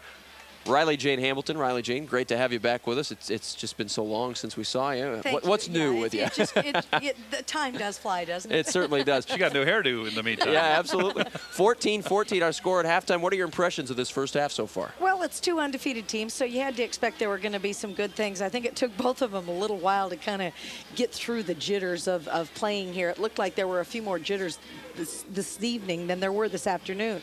But nothing really very surprising in this. Bancroft-Rosalie has had a real balanced attack. They've had, running, and French has been passing to Derek Archer all year long, and so that's no surprise. Lawrence Nelson has used a two I-back system all season long. Run the plays in with the tight ends, and the I-backs come in and out, and it's been real successful. I had them preseason #1, and so far they've run the table. Bancroft's not quite done with it yet, but we'll see. Well, you haven't given them the kiss of death then this whole season. Not Congratulations. Well, you mentioned ratings. That brings up something I would like to talk to you about a little bit. You do high school football ratings all season long. You've done it for several years now. How many years has it been that you've been doing the ratings at the Lincoln Journal-Star? I started doing football in '86. Okay, well, we won't add up the years. That's beyond my math comprehension. But doing high school football ratings, I imagine, is sometimes a tumultuous event. Parents, coaches maybe get a little upset with where you have them in the rankings. How do you do that and try to get a fair job, try to get the teams in the West ranked even with the teams in the East and vice versa? Well, people down here in this end of the state always, think that, western Nebraska starts in Seward or somewhere around there, maybe West Lincoln. I'm originally from Scottsbluff, so I understand just how wide this state is. So I guess I think I do a pretty good job of keeping my eye on the West. It really amounts to getting a lot of information from coaches. Preseason, we send out our information. We ask for number of starters returning, promising newcomers, that sort of thing. And then sometimes it's a little bit of intuition, gut feeling, how strong a program's been over the last few years. Those are the things you kind of all throw into the preseason ratings, and then you hope in the first couple 3 weeks that you can make it all work together pretty quickly. Riley, have you ever considered an unlisted phone number this last few years or not? Well, we've always had a listed phone number, and I am the one that gets the calls. Actually, it's been pretty good. Most people are pretty good about waiting until I get to the office to call me, and that's where they're supposed to call me. Right. If they have a gripe, give me a call, send me an email, all those things. I'll be glad to talk to them. But what it really boils down to also is that this is a very subjective thing. And that's why my name goes on the ratings. It doesn't even just say the Lincoln Journal-Star ratings. It says my name on it because I'm the one who looks at the pages and talks to the coaches and looks at the scores, and ultimately it is my impression of things. And I guess if I get it wrong often enough, my boss will fire me. But so far, so good. 13 years. Yeah, I'm still employed. I think you're golden. You don't have to worry about that. When's the grace period end at that Lincoln Journal-Star? My goodness. Honeymoon's still there. Let's talk about, a new field was put in at Seacrest this year. The same field we have down here at Memorial Stadium. What has been the comment, the reaction from the people that played on it this year? You cover that area pretty well, too. Yeah, the kids really like it. The difference out there, it's basically a 0 degree. There's no crown at all. Yeah. And because of that, and because of the lack of rain this fall, the black rubber is still a little bit higher in the field out at Seacrest. So it tends to come up on the kids. You walk down after a game and see them, and they've got little black speckles all over their faces. They don't care for that a lot, but I think they really are happy to put up with it because the footing is so tremendous. You never walk in a rut. I walked on 2 football fields last Saturday afternoon, and compared to a lot of fields I've been to, they were very good. But there was, my foot's down low in one place and then it's up high in another. And boy, with these fields, with field turf, you get a straight field. You get a flat field. Riley, you think we're going to see a lot of this turf all around the country here soon? I would be amazed if it didn't go in. I really would. I mean, right now they give you an 8-year guarantee. They don't have any fields that have been 8 years outdoors yet. But the ones that are at 7 look like they did the day they put them in. So it could be that instead of getting 8 years out of it like you do AstroTurf, you're going to get 12, 15, and the injuries, my goodness, the injury stats are just incredible. And that's maybe even more important on the high school level, where you do have kids who, you know, they're just giving it their all, and maybe not the greatest athletes in the world, and that's how people get hurt. Yeah, the training habits maybe not as strenuous as what you see here, you know, at this ballpark. Right. But, yeah, great stuff. Well, we are at halftime. 14-14 is our score. Lawrence Nelson and Bancroft-Rosalie, and we'll have more from Memorial Stadium in just a moment. Stick around.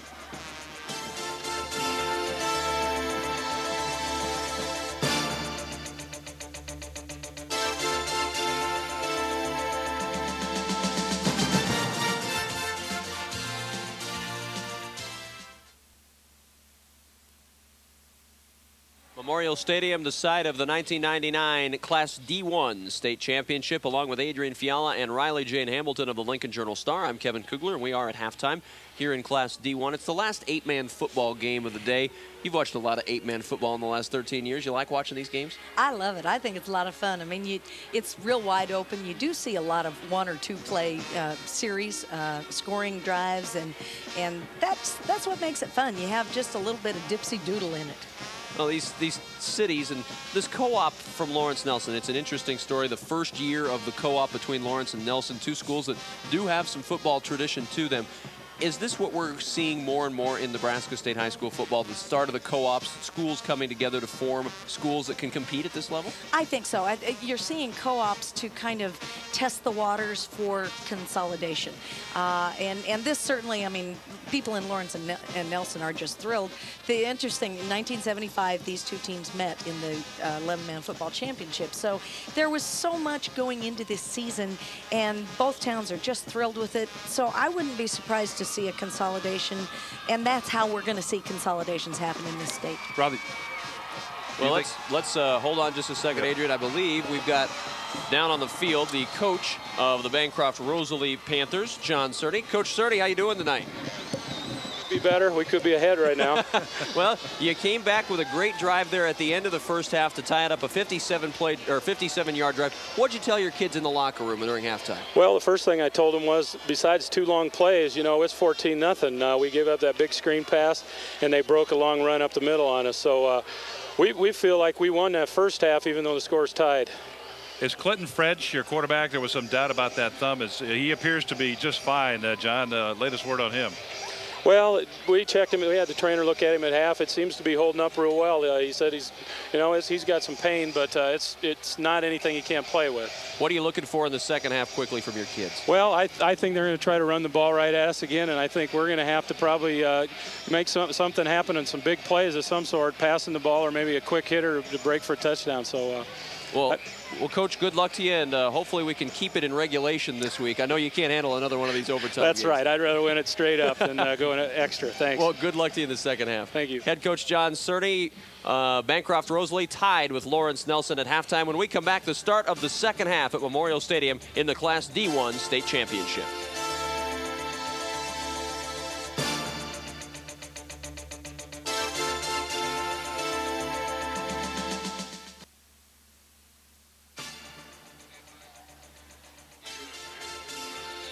The 1999 Nebraska State High School Football Championships on Nebraska ETV are brought to you by Alltel, providers of long-distance, wireless, and internet services. Alltel, the power to simplify. And by U.S. Bank, a premier partner of the Nebraska School Activities Association. 14-14 our score in the D1 State Championship, and normally in November that scene prompts a comment like, boy, those guys are nuts, but it is 67 degrees outside, and probably that's almost comfortable. Almost. Kevin, normally in November that scene's down in Miami or San Diego or somewhere like that. Not here in Lincoln, America, but put the shirts hey, back guys. on. there's a little encouragement right there. They're getting after it, no doubt about that. As the Bancroft-Rosalie Panthers, their cheering squad, ready to rock and roll here second half. Let's look at some highlights from the first half and their touchdown scores. The first one, a touchdown coming up here for Lawrence Nelson, I believe, as the Lawrence Nelson Raiders scoring here on a great play from Van Boning. Look at that hit again. I love watching that. ruled the touchdown. Tough Actually, his play. knee down. And now the one run up the middle by Van Boning for 60 yards. Van Boning, all of their offense in this first half. The 60-yard run here. We saw that screen pass, or that was a little flare pass out there, 20-yard pass play. 80 yards covered here. That put the Raiders up 14-7, and then the last score with time winding out in the first half. Speaking of screen pass to Matt Pagels right there. He takes it in to tie up the ball game here as we head into the second half. Tied 14-14.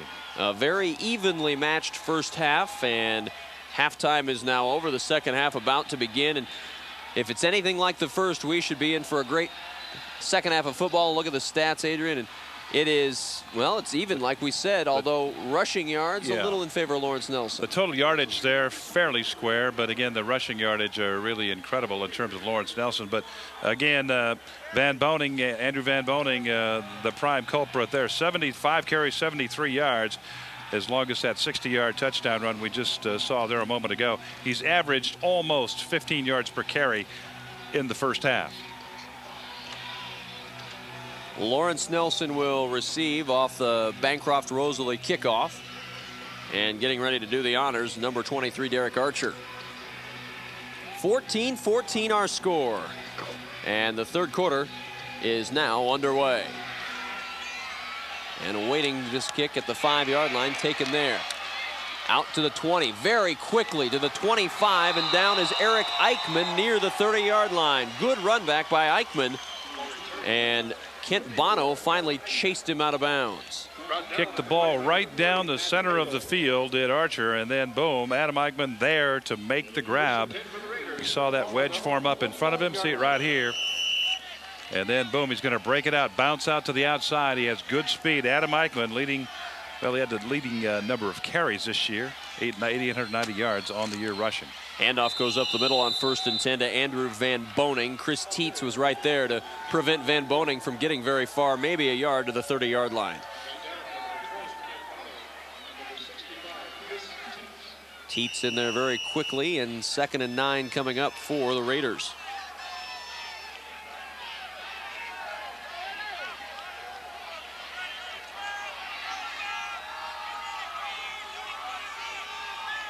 Mike Worman, the quarterback, with a give right up the middle to Himmelberg, and Himmelberg breaking free across midfield and in Bancroft-Rosalie territory at the 39-yard line. Bono and Archer on the stop. Eric Himmelberg trying to make it go all the way, and just about a shoe-top tackle away from making that happen. Linebackers got a little bit split out that time, a little bit deep. He got caught up right there on that double block, and now it's shoe top there, and I guess a good hit up top on that left side, but a good pick up there for a first down. 39-yard line of Bancroft-Rosalie. Tie game at 14, and on the option keep is by Worman, and he moves it ahead across the 35-yard line inside the 35 before Jeremy Hafes trips him up. It's a little bit of a quarterback follow right here as you see him fake that dive and then follow right up inside. That's a good job by Pagels, Kevin, to just block it up, smash it up, stuff it up, get some help to the outside for the tackle. And he picked up about 5 yards, almost 5 yards on the game. 10.5 to play in this third quarter, tied at 14. Lawrence Nelson really trying to assert themselves along that offensive line of scrimmage. And now Worman to throw. Goes over the middle. That's tipped away. Good defensive play by Clint Dunn. Intended for Brad Bargan, but Dunn got a mitt on it and punched it away. Bargan coming across the field. He's lined up right there at the top at number 80. See, he just hits off the defender and then crosses over. And Dunn comes from that corner spot over here on the left side, crosses into the route and knocks it away. Clint Dunn, a senior. 230 yards on offense this year, but he's made his mark defensively with 137 tackles. That's second best on the team. 3rd and 6, big play for the Raiders here in this early stages of the third quarter. Worman wanted to pitch. He got nailed and bounced away. Look at Worman go, and he's close to a first down. He bounced off of Brian Hermelbrock, went the other way, and maybe just about a half yard short of the first down. For a minute there, I thought I was watching Clinton French run the football, but it's Mike Worman. Great job here. Watch Hermelbrock, just, boy, he had him dead to rights. But you got to lock up. Worman, 5'11", 155, and just, if you don't lock up, you're going to lose your tackle. That's what happened there. He just does not lock up. One of our coaches used to talk about keep your eyes open. Sometimes you make the hit, the eyes close, and you lose track of what's happening. But again, lock those arms and make the tackle. 4th down and 1, and the Raiders will go from the 30-yard line. Werman hands off up the middle, and that's going to be awfully close. It's going to depend on the spot. I don't know if Himmelberg got it. Well, the head linesman is marking it there with his foot, and I tell you what, it looks to be short from my vantage point. I would agree with you, Abe. I think this one is going to go over to Bancroft-Rosalie. They're going to bring in the sticks to be sure.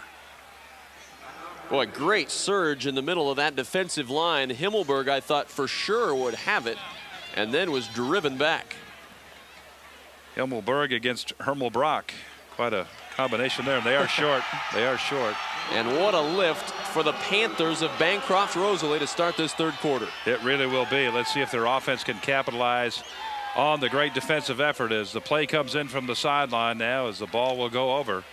The ball at about just short of the 30-yard line. 1st down and 10 yards from there. Clinton French, you heard John Cerny say that they checked out his thumb at halftime. Seems to be holding up pretty well. It's been a concern for the Panthers most of the week. On 1st and 10. And French on that little follow play that we saw Werman run moments ago, and French doesn't get very far on that one. Big stop up in there from Himmelberg. And Adam Eichmann also, number 34. He was on the inside of the play. Play goes for virtually no gain. Be 2nd down here. There's a young fan enjoying a bit of candy here on this night. That hat matches the pants out there. That baby blue color and the glove. Look at that, just color coordinated. It's great stuff. 2nd and 9 on the 31-yard line. French, a little misdirection to Pagels, breaks a tackle and is near a 1st down out of bounds at the 38-yard line. Trying to get that defense to lean to the right, as you'll see the play action fake go that way on the dive, and then just a handoff to Pagels. And he is a tough runner. This is a youngster that leads this football team coming in tonight. He led this football team with 1,281 yards. Tonight, take a quick look here, 8 carries for 48 yards. And that will be updated here in a second on our stat monitor. But again, Pagels, a workhorse tonight. Here comes the run, and you knew this guy was going to go. French right up the middle, no question about that. When they've needed yardage on short yardage situations, been no doubt about it. It's been Clinton French and nobody else going right up the middle. And again, French with a 1st down. He's just so quick. Once he gets the snap of the ball, he gets a step on everybody else. And one of the keys there is to snap the ball quick. Don't give the defense time to look at it, get set, and try to make their move. So he comes up, go on the first sound, boom, and he takes it and he goes. He is just lightning quick off the snap of the football. Well, if you like ground game, this is your football game tonight. We've seen a lot of play on the ground tonight. 1st and 10, 36-yard line. French on the toss to Pagels. Pagels trying to get through the corner, and he is wrestled down. Coming in to help out was Brad Bargan, but Andrew Van Boning was the first guy to get there and slow down Pagels' progress. Derek Freeze out there, Teets out there making the blocks. Watch the pitch here. It's about a 5 to 6 yard pitch, and that is tough. But to make it accurate, put it right on the money, and not let the ball carrier be distracted by a bad toss. Again, an excellent toss by Clinton French. Some of those little details that a player does that certainly go unnoticed at times, but he has really performed well, and those details are getting done tonight. 2nd and 3, 29-yard line. The Panthers trying to convert on a 4th down stop and turn it into points. French to throw, got a man open, and it's intercepted by Lipker. Lipker's got it, returns it to the 28-yard line and knocked out of bounds. 4th interception for the junior, the 5'8", 151-pound junior. He goes up tall. The ball was overthrown. Straight rollout action to the right side. Clinton French delivers, and it's thrown about 2 yards over the head of the receiver, and Lipker is there to pick off number 4. Wanted to hit Jeremy Hafes, but you're exactly right, Ed. He was way overthrown. And you see Hafes, they're cutting it short, and the only one to get that was Lipker, and he got a man behind him on his own team as well. Werman on the keep. Not a lot of running room there. Looked like a little bit of confusion in the backfield on that 1st down play. Werman keeps it for 2.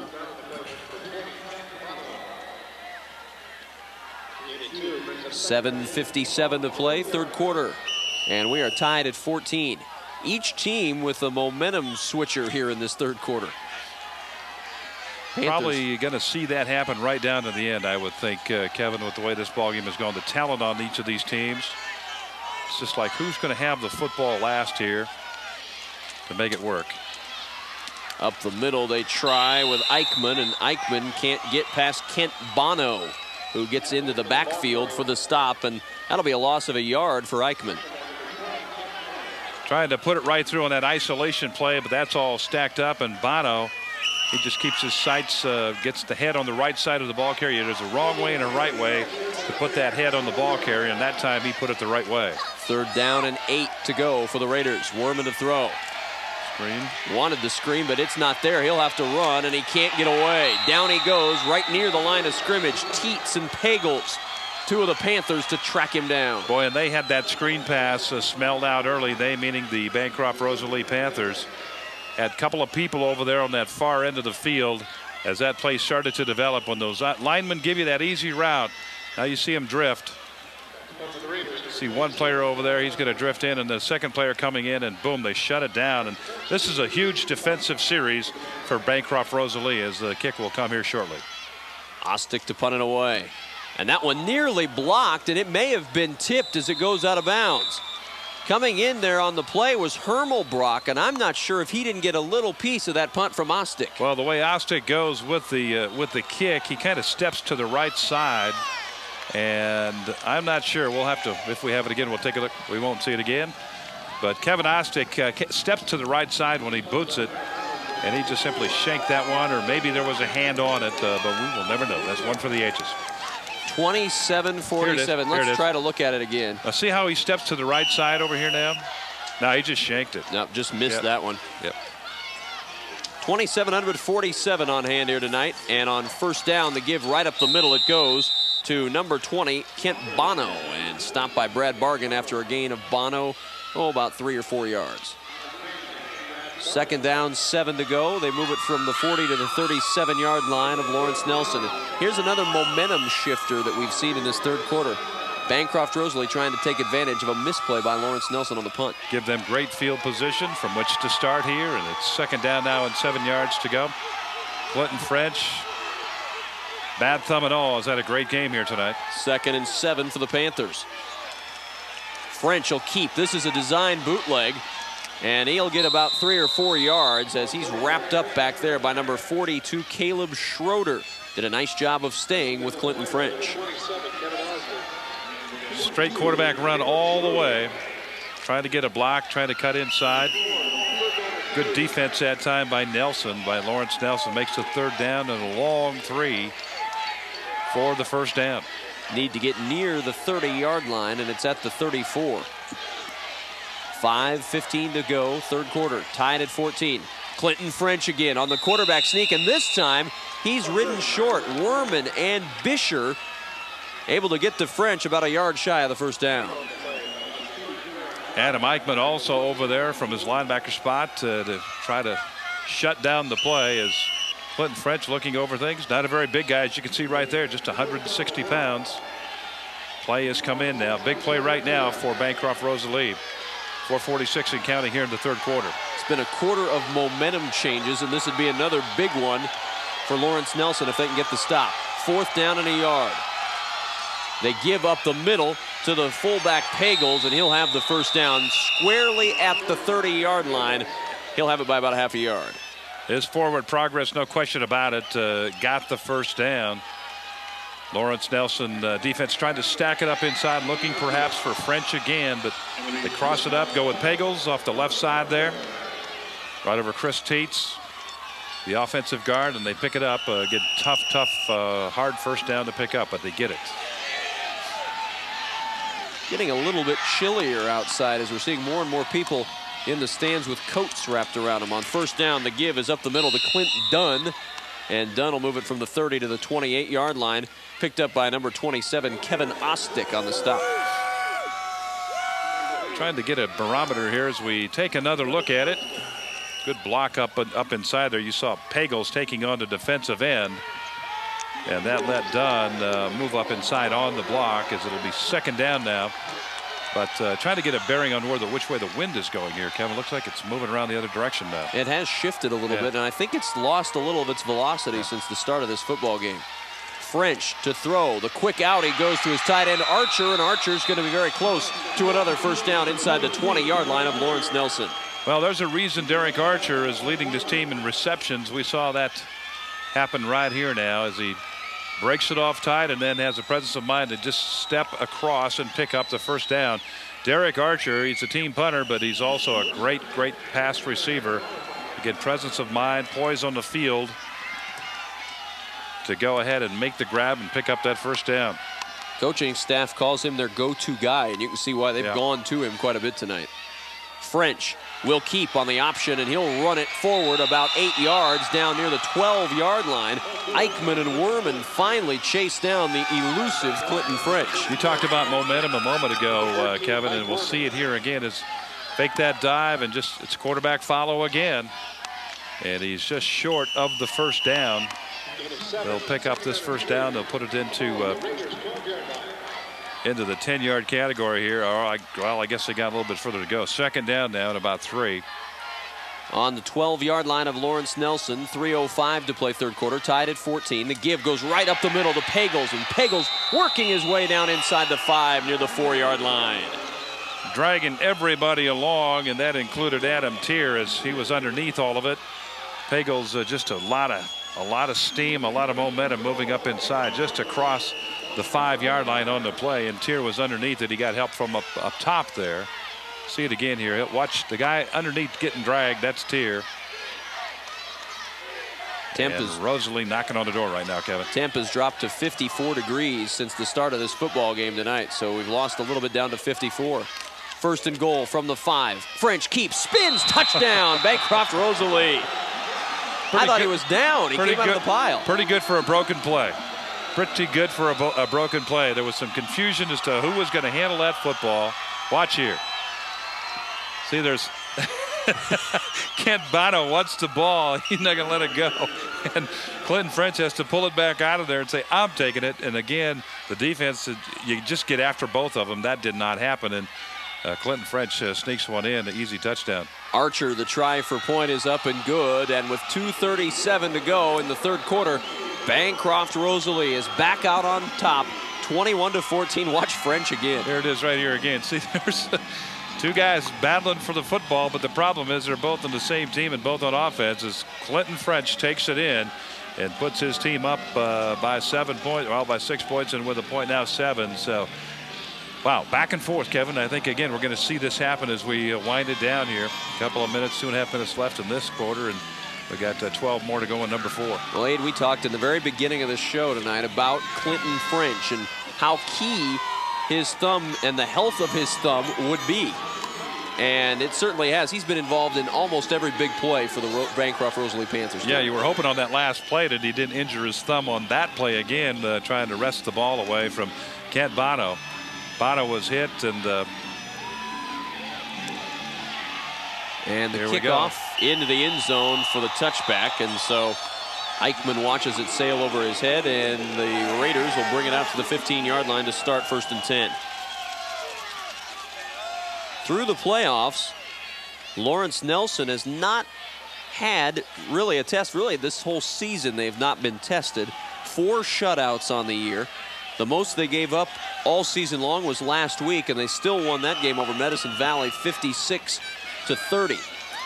And their closest game this year, Kevin, was over Shickley, 32-13, a win in that game. That's the closest anybody came this year to beating them. Handoff up the middle on first down to Van Boning, and Van Boning moves it from the 15 to near the 20-yard line. Pick up a 5 yards on the play before Jeremy Hafes is able to trip him up. The only concern coming in was that the defense had given up, again, those 70 points in the last 3 games. And, you know, you give up that kind of, that sort of point situation to another team, and it'll raise your eyebrows a little bit. But on the flip side of that, the offense was scoring at a big clip, 42, 67, and 56 as the play goes wide left here. And now comes back to the middle as Eichmann fights for yardage and can't get away from Chris Teets Good defensive pursuit again by the Bancroft-Rosalie Panthers, who are a pumped-up bunch of Panthers right now. I think it's Pagels right there, number 30. He takes on everybody and really stuffs the play, and he makes Eichmann go the other direction on it. Unfortunately, the backside pursuit was there. The responsibility to stay at home was taken, and the ball carrier Eichmann was brought down. 3rd down and 6 for the Lawrence Nelson Raiders. Trailing 21-14. Motion man is Himmelberg. Warman will keep, and down he goes. Caught from behind by Matt Pagels, and it'll be 4th down. Second big play by Matt Pagels here in this series. He loads up and stuffs the previous run, and now he's going to just pursue on the blitz right here and come up with a Warman ankle and bring him down. Huge play. Lawrence Nelson, I presume, now kick it away. That's just all speed by Pagels on that play as he just catches Warman from behind. Terrific job of pursuit. Clinton French back to return this punt for Bancroft-Rosalie. And it's a boomer. Sends French all the way back to his 19-yard line. French with a blocker out front. Has the corner to the 40. French to the 30. And he's involved in another big play. Touchdown, Clinton French. He got a huge block to start it all off back there. I think it was Clinton Dunn who just leveled Kevin Ostick on the return. And you got to get by that first guy, and that's what happened there. We'll see it all again one more time. Here is a kick by Ostick. And French drifting back and back and back, and there's a block right there. Actually, it was Tom Bisher that was knocked down on that block, and there he's off to the races. This kid is lightning quick. Jeremy Hafes did a good job of sealing off to get him around that corner as well, and after that it was all Clinton French. 61-yard punt return for a touchdown, and that might be a backbreaker, although we've got another quarter yet here to go. 27-14. Archer the try for point. That one is up, and that one is good. 34 seconds left, 3rd quarter. 28-14. Bancroft-Rosalie. You know, I hate to say it, but Clinton French is making us look pretty good with all these great plays. We talk about him in the very beginning, and he comes out with a great state championship. Excellent block right there by Jeremy Hafes. He took on a couple of guys. There were 3 people pursuing, or in hot pursuit, I should say, and Hafes was over there to slow them up. He didn't knock anybody down in the block, but he just got in their way and slowed them up. Slowed up 2 of the 3 potential tacklers on the play. So, yeah, French is for a guy that we thought maybe, you know, in pregame warm-up, Kevin, he wasn't really, you know, doing all that much. Wasn't throwing the ball that much, and really kind of looked a little lost out there. But man, as he come back here, he's come to play, no doubt about it. And that thumb be damned, he is going for everything here in this last ball game. 90 yards passing with a touchdown pass, 60 yards rushing, 2 touchdowns rushing, and a punt return for a touchdown. And that's all the points they've got. And this kickoff sent into the end zone for the touchback. And the Raiders will start again on their own 15-yard line. 4 touchdowns scored by Bancroft-Rosalie, and Clinton French has had a hand in every one of them. And we weren't even sure if he'd have a hand at all to play with tonight. And a taped hand at that. Great job by the youngster. He's a junior. He'll be back for more next year. And with him at the helm, you've got to feel pretty confident if you're a Bancroft-Rosalie Panther fan. Now, Mike Warman will try to rally the Raiders. Handoff up the middle, and nothing doing for Van Boning. Chris Teets has been awfully stout in the middle of that line. Teets and Freeze both have been awfully stout up there in the middle, and on that play there, as you called it, he is there again to make the play. Number 65 just picks him up like about a 20-pound bag of sugar and throws him right back to the backside. And again, a play like that punt return by Clinton French, that can pump your team up, and it obviously has pumped the team up as we're going to see the quarter end here, and we'll head on into number 4 here very shortly. We were tied at halftime, 14-14. We closed the 3rd quarter with Bancroft-Rosalie out in front of Lawrence Nelson, 28-14 in the 1999 Class D1 State High School Football Championship. We'll start the 4th quarter in just a moment.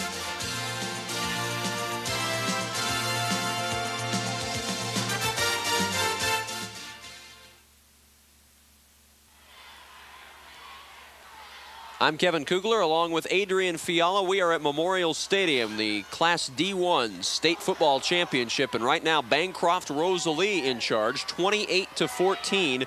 Lawrence Nelson trying to recover from a couple of big plays from Clinton French. Lots of momentum on the Bancroft-Rosalie side right now, but again, this Lawrence Nelson team, strong team, powerful team. They have the ability to get it done. As you see the pass go right over the middle. Excellent execution here. Werman's got his man out there. It's number 82, Scott Watson, who's down at the 35-yard line. Jeremy Hafes with the stop, but Watson, the leading receiver on the team this season, and that's his first catch of the night.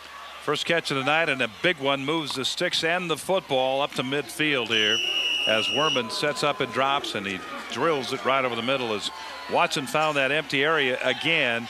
Receivers going to the outside, opening up the middle, and he just drifted right in there. Here comes the next play. Werman out there in a completion to Van Boning, who's driven down immediately by number 20, Kent Bono. Pickup of about 5 yards from the 35 to the 40. They'll give him forward progress into Panther territory at about the 38. See Werman deliver here again to Van Boning, and now the good hit, good solid shoulder right in there. Now watch what happens afterwards. Bono will stick his hand out and say, good job, and help him up. Good work, good sportsmanship. I love to see that. 2nd down and 3 from the 38. And the handoff up the middle, and nowhere to go for Adam Eichmann. Chris Teets was the first man to get there, and he was helped out by Dunn and Bono, but Chris Teets is having a heck of a game. Here he is, 65. He's just shoving people out of the way, keeping his eyes locked on the ball carrier, and he makes the initial hit. A couple of his buddies come up behind him and jump in on the play, but Teets, again, a big, huge play for this defense, this Bancroft-Rosalie defense. 3rd down now, huge play right here for the Raiders. 2 wideouts split wide to the left now for Lawrence Nelson. Werman will roll that way, and he's got his man out of bounds. 1st down, Van Boning and the Raiders of Lawrence Nelson. Excellent execution. The wide receiver ran everybody down the field, and Van Boning just came underneath it all.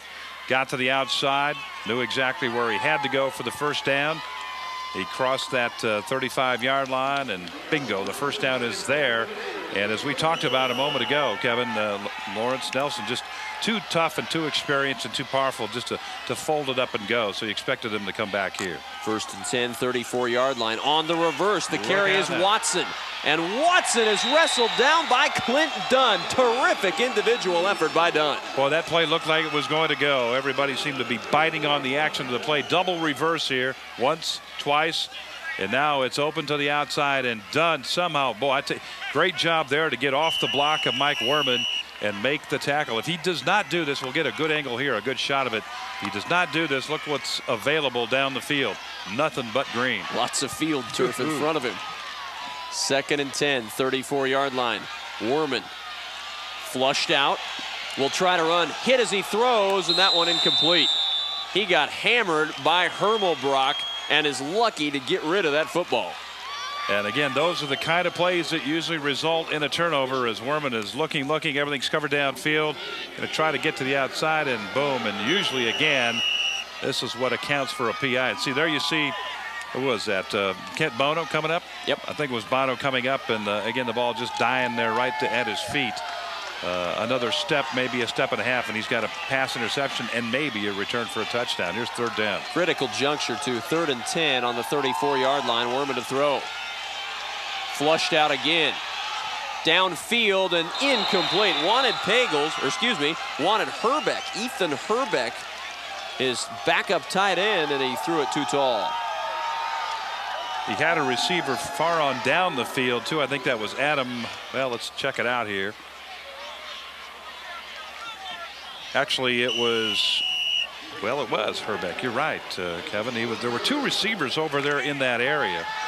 And Herbeck, the deeper guy, I thought for a minute there was Adam Eichmann, but it was actually Herbeck. As we see 4th down and 10 now. 4th and 10 on the 34. They need to convert. Quick out.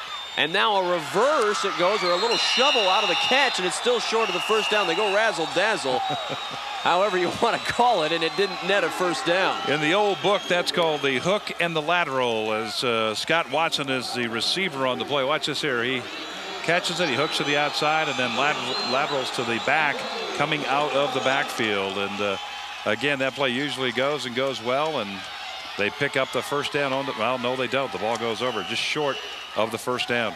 So the Panthers are able to hold, and don't expect to see Clinton French test his throwing arm anytime soon. They want to keep that clock running. 9.5 to play and a 2-touchdown lead. The give goes up the middle to Pagels, and Pagels lunging ahead across the 30 to the 31. Oklahoma ran that play years ago. I think it was in 1977, 78, 79, right in there. They ran that play, the old hook and lateral to the far side of the field, and got the football down to about the 4-yard line, and then took it on in to score against Nebraska. But that play was around in the old days a lot. Used to see that play a lot. Haven't seen it much anymore. As a matter of fact, haven't seen it since that play, Kevin. So again, a surprising call, a good call, but it comes up just a little bit short. 2nd and 7, 30-yard line. Clinton French on the keep, dives ahead to the 34, stopped by number 34, Adam Eichmann.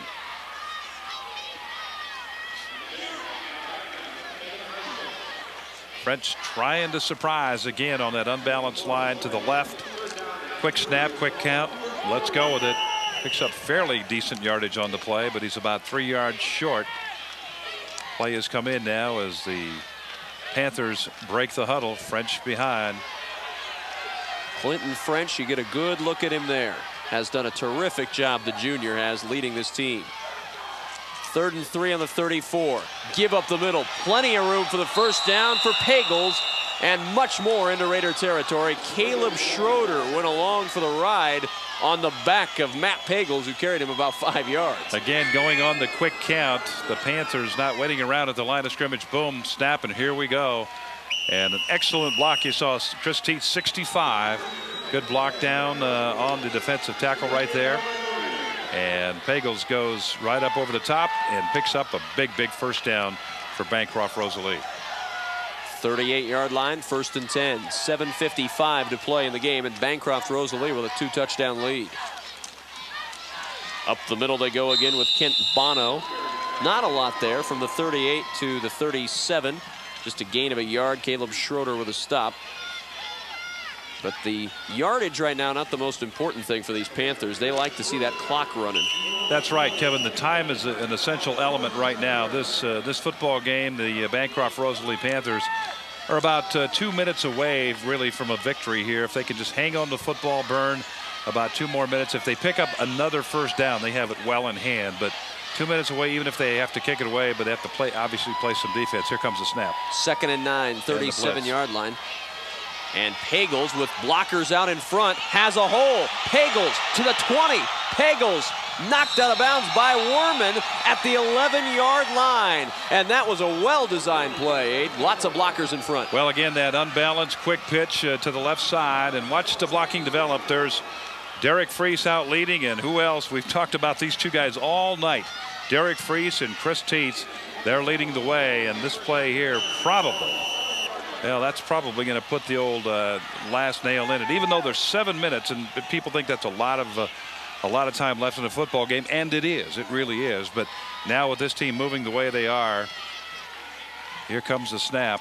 Clinton French will keep it himself, spinning free and right into someone else, and that's a very dangerous tackle. French got his legs twisted up underneath him and was surrounded by Raiders. Leading the way, number 34, Adam Eichmann. But again, you figure if they run 4 plays or 3 more plays, don't even score, you're going to be at that 4-minute marker right around it. And to score 14 points in a 4-minute span, pretty tough to do, even in 8-man football, against what we've seen here tonight. And that's some pretty good defense by both of these teams. Bancroft-Rosalie's defense has been very stout tonight in what is usually a high-potent, high-octane kind of a game.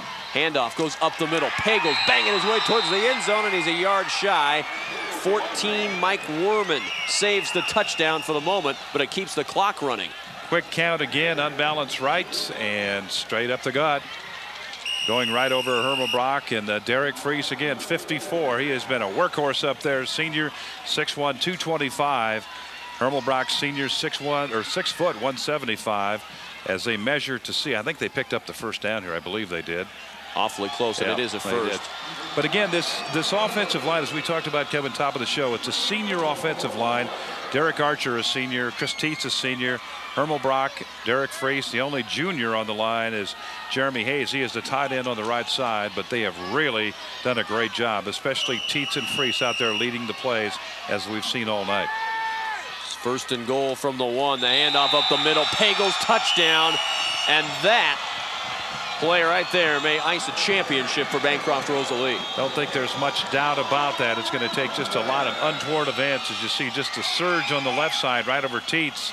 65 leading the charge. Hermel Brock also up inside there, as we're going to see the extra point now, Kevin. But again, well in hand. It'll take just a lot of weird plays to go on. The quick scoring plays by Lawrence Nelson for them to win this football game. Archer, the try for point. He's been perfect so far tonight, and that continues. 35-14. Bancroft-Rosalie has had a terrific second half, outscoring Lawrence Nelson 21-0 in the second half. And watch the touchdown from Pagels again. Smashing right on through, and there you see number 65, as we talked about a moment ago. Chris Tietz leading the way, and then just a big hug and celebration after that, because I think both of those guys realize that, hey, we just won the state championship. 6:07 to go, and Lawrence Nelson will try to mount a furious rally. It's going to have to be furious to put 21 points on the board in the next 6 minutes and 7 seconds of football. Well, again, probably what you'll see here is a squibber kick, get it downfield and make somebody return it to run more time off the clock. Win now the flags as we look across. Kind of a weird circumstance. We have one flag blowing to the east and one flag blowing out to the south here. North wind. Is that swirling winds? The swirling winds at Memorial Stadium. Kick off a squib kick taken at about the 15-yard line and wrestled down at the 25 is Eric Himmelberg. Himmelberg not a long way to go on that squib kick, and Lawrence Nelson will take over. Matt Pagels again, Kevin, on a big play. He made the hit on the kickoff play here. This guy has been all over the field tonight. Matt Pagels, he leads the ball club in rushing tonight. 15 carries, 103 yards. He has made several huge plays on defense tonight. He makes another big one right there to limit that return on the kickoff. It's been the French and Pagels show tonight. First and 10 on the 25. Worman out into the flat. He's got a man out there. It's complete to Himmelberg, and he'll have enough for a first down near the 36-yard line. See, now that's the type of thing I'm talking about right there. You cannot give up those kinds of long plays. You've got to get the coverage on these guys. You do not want to get beat deep in this situation, obviously. But you've got to make the coverage. You've got to get out there. And see, he's given him about a 3-yard cushion, maybe a 4-yard cushion. That was Jeremy Hayes out there on the coverage. Can get back into it awfully quick in 8-man football. They don't have a long field to go on. Worman to throw. Going deep down the middle. He's got a man out there, but it's too tall and too far for Ethan Herbeck. Trying to get him on that crossing pattern. Herbeck coming from the far right, crossing all over into the left-hand side of the zone defense there. Pass incomplete. It does stop the clock, so it does buy them a few seconds here. 5:51, as you see. And there you see Hayes trying to get deep with the receiver on the play. That was Herbeck. His quarterbacks look at those flags, too, and a little hard to judge down on the field which way the wind's blowing as well. Worman hit as he throws, sends it down towards the corner. He's got a man out there, and it's intercepted. Intercepted by Derek Archer of Bancroft-Rosalie. And if the touchdown didn't ice it, the interception most certainly will. Trying to get the number of the player that was putting the pressure on the quarterback Worman that time. We think it was it 28?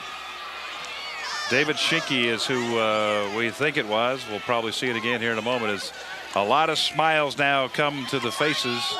Been a lot of smiles there all night anyway, but even now with 5:41, as you see, and that lead now is. You got to be careful down here, though, Kevin. This is dangerous territory. A fumble gives Lawrence Nelson, an easy opportunity. So let's see if they can maintain control of the football.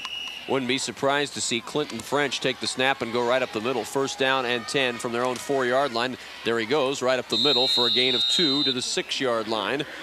Clinton French picks up 2, and it's 2nd and 8. And more importantly, if you're a Panther fan, that clock starts to run again. 5:28 and counting left in the 4th quarter. Lawrence Nelson have 3 timeouts left here.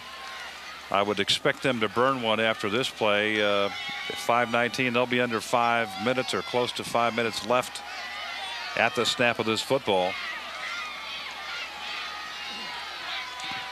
2nd down and 7. From their own 7, the Panthers leading 35-14. French again up the middle. 2 more to the 9. Bargan on the stop, and the clock continuing to run. 4:52, 4:51 and counting. Well, they're just going to continue to keep it on the ground, try to make as much yardage as they can. If they pick up a first down here, hey, find the big cigar. But looks like John Cerny will get his wish. Will not have an overtime game to test his heart tonight. Well, Lawrence Nelson, wow, hey, look at this. Look French at this. to throw the football. Wow. And a completion for the first down out to Derek Archer.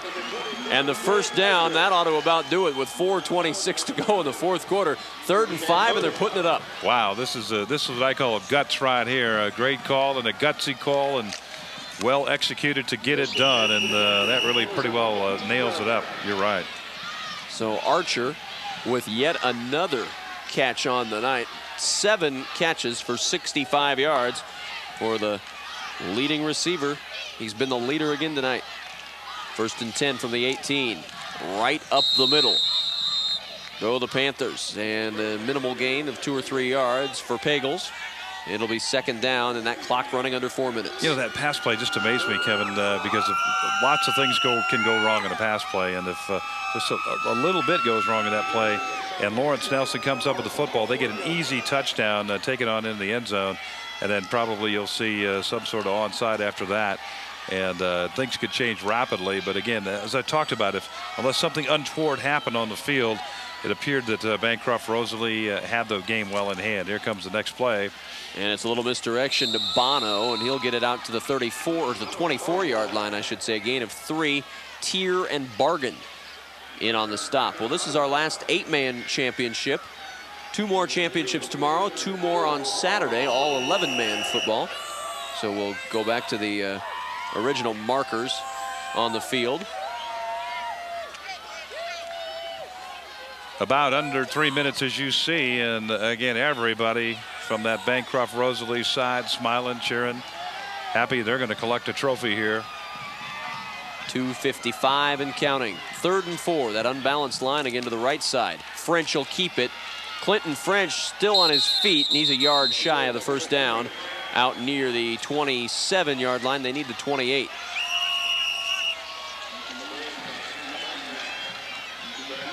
And he's wrestled down by Adam Eichmann on that play. So they'll bring out the chains, get an idea of just how close the Panthers are to the first down.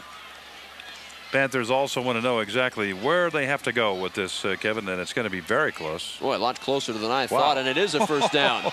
Close enough that it's a first. Yeah, I was thinking 4 down all the way, but, well, turn out the lights. The party is now over. Whoa, 2:42 to play 4th quarter, and that one's a backbreaker. If the back hadn't already been broken, that one will certainly finish it off. Amen. So with time winding out, Bancroft-Rosalie, the Panthers, haven't won a state championship since '85. Were runners-up in '86, and a state championship is 2 minutes and 22 seconds away after that carry up the middle from Matt Pagels. Everybody up in the northeastern section of Nebraska be celebrating tonight. Bancroft-Rosalie just north of West Point, Nebraska, a few miles. Rosalie, of course, on the Winnebago reservation area up there, and just a great way to end the season for the team and for all the people in the area up there that support the football team in those communities. Great to see it happen to them. Timeout taken by the Raiders of Lawrence Nelson, figuring we've got 3 of them. We're not going to keep them in our pocket despite being down 35-14. May as well use them. 2nd and 5 coming up for the Panthers after the timeout. I was just a little surprised they didn't use them earlier, Kevin, because sometimes obviously you save time on the clock, but sometimes also you cut the momentum down by the other team. And now they're going to burn them now with 2:18 left, but it's too late. I fear that you're right for the Lawrence Nelson Raiders' sake. 35-14 is the score, and you see John Cerny. Good look at the head coach / school superintendent, and well, he's, I'm sure, very excited. Doesn't show it right now, but I'm sure he will later on. Pagels on the sweep, and he has blockers in front of him. Lowers the shoulder to the 35-yard line, and another first down for the Panthers. And right now, Panthers are having their way with this Raider defense. Really are. And again, watch the blocking. You're going to see 65. You know, Freese and Teets again are out there. They're 65 leading the way. Also, number 27 is Jeremy Hafes. He came around to lead the blocking from that far side. He came from the far side all the way around to lead it up up to the left end over there. And now it'll be knee time, I believe, with that first down. They'll just kneel down and run it out.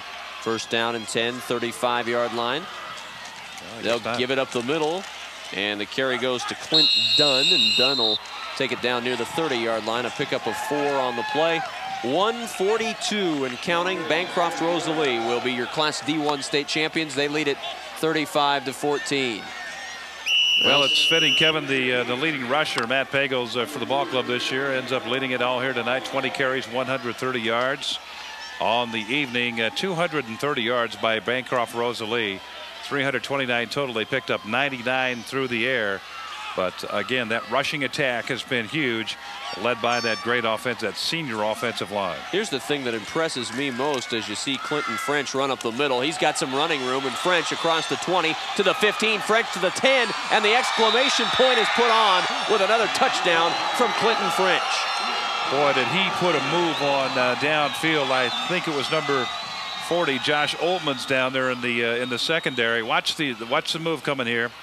Going to be kind of a dipsy-do to the inside, not there, but right there. Oh, and he just stopped him, just flat stopped him, and then it's off to the races. And this kid is so fast and so quick, and no chance at all.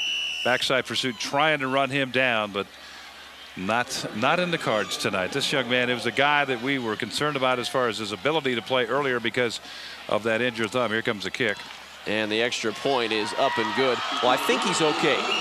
Yeah. This just in, Clinton French, I think, is okay to play tonight. His thumb may hurt a little bit, but everything else is just fine. Nothing wrong with the legs. Watch the move. Watch the move. Boom, right there, and he just sets him up. And then he's so quick, he gets to the outside. That's just not fair. That is just not fair. Josh Oltmans is a sophomore, hasn't been in the game a lot tonight, and then is faced with that right off the bench. That is not fair to see Clinton French doing that. Well, I talked earlier about him being like trying to tackle a hummingbird. Kevin, if you ever try to catch a hummingbird, which hopefully I haven't. Hopefully you haven't. But a lot of spare time on my hands. Not lately, but maybe a few weeks ago. But again, just tremendous moves out there as Rosalie now will fire up. 1:04 left here in the ball game, and a lot of guys that haven't played will probably get into the ball game now and share in this victory. Well, we'll try to mention as many names as we can as lots of new folks are in, Derek. Make sure I've got the pronunciations of all these kids right as well, because these are some kids that haven't seen a lot of playing time, not only this year, but tonight for the Panthers of Bancroft-Rosalie. And Derek Reef, one of them, he's into the game. Also Travis Larson. Cole Richardson down there, he is into the football game. Chris Urbanek, I think you mentioned his name a time or two earlier today. Chris Urbanek in, also Brent Elsasser. Right. And also, number 14, Kyle Johnston. Kyle Johnson, righto. And getting ready to kick it off is number 46, Ryan Peterson. So new faces abound. Also Adam Peterson, did you mention him? We want to make sure he's out there, the number 3 man in from the kicker. Some new faces for Lawrence Nelson as well, and we'll get to those names in just a second. We want to be sure everybody is taken care of, and this kick being returned by Doug Werman. Doug Werman takes it out to near the 27 or 28-yard line. Tackle made on the play by number 11, Brent Elsasser. 58 seconds to go, and Bancroft-Rosalie 42-14 in the lead And now you're going to see some new faces in offensively for the Lawrence Nelson Raiders as well, as I believe the night for Mike Werman is done, and Corbin Biltoff in the game at quarterback. Also Kirk Peterson in the ball game, number 18. Biltoff tosses out on the left-hand side. Some running room up the field for Dan Laughlin, and Laughlin carries it out past the 35 near the 36-yard line. Tackle made on the play by number 25, Derek Reef. Time winding down, 42-14, Bancroft-Rosalie. Want to thank our spotter tonight, Andy Chavez. He's done a terrific job. 42-14 is our score. Under center is Corbin Biltoff. Biltoff to throw. And that one sails incomplete, nearly intercepted by Brent Elsasser, and it'll be 3rd down and 2. A couple other players for Lawrence Nelson. Glenn Melvin at an offensive guard, and also 66 Bryce Brown in the ball game, also at an offensive guard.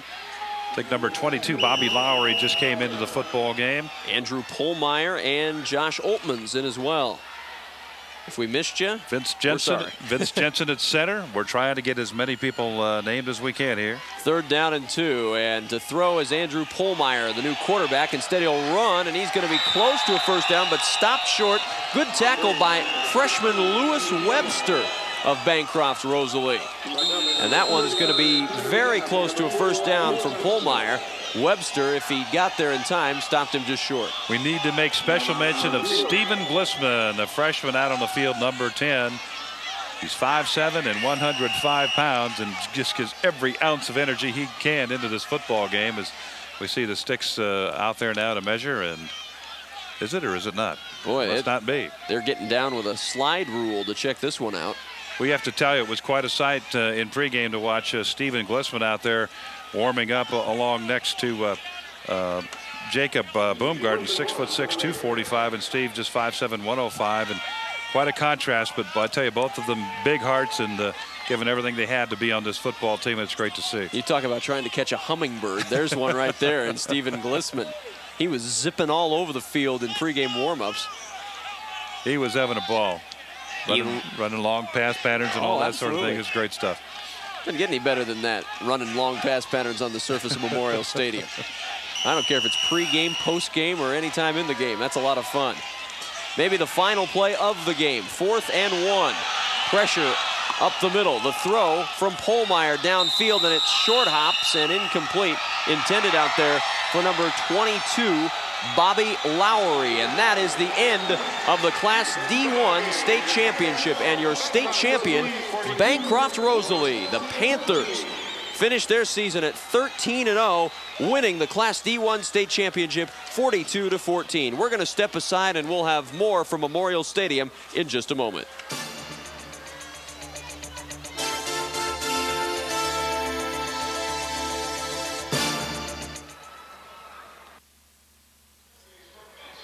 (42-14), the final score. Bancroft-Rosalie, state champions for the first time since 1985. And standing by with us down on the field is head coach John Cerny. And Coach, first off, congratulations on a state championship. You look much more relaxed tonight than you did the last couple of weeks in the playoffs. Well, we've had it real tough. You know, we had to beat the number 1, 2, and 3 teams in the state to win this. So I'm real proud of the kids. They played absolutely great the last 3 weeks. They're incredible kids, and I'm really happy for them. John, never easy.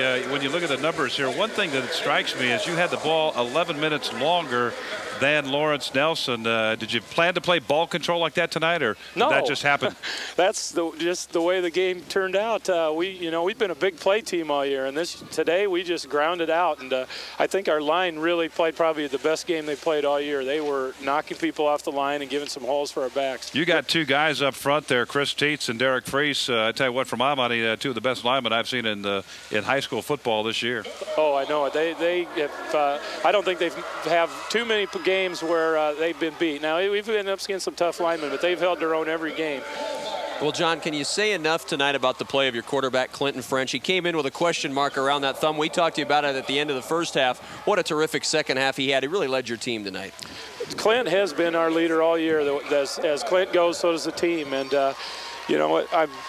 He is such a brave kid because it was very debatable whether he was going to be able to play or not. And the doctor said, no practice until the game Thursday, and we'll see how it goes. And he was in a lot of pain, and he played hard the whole game. You know, John, on that touchdown run that he had there, that last one, he and Kent Bono kind of battled over the football. And my biggest concern there was would he come out with a good thumb.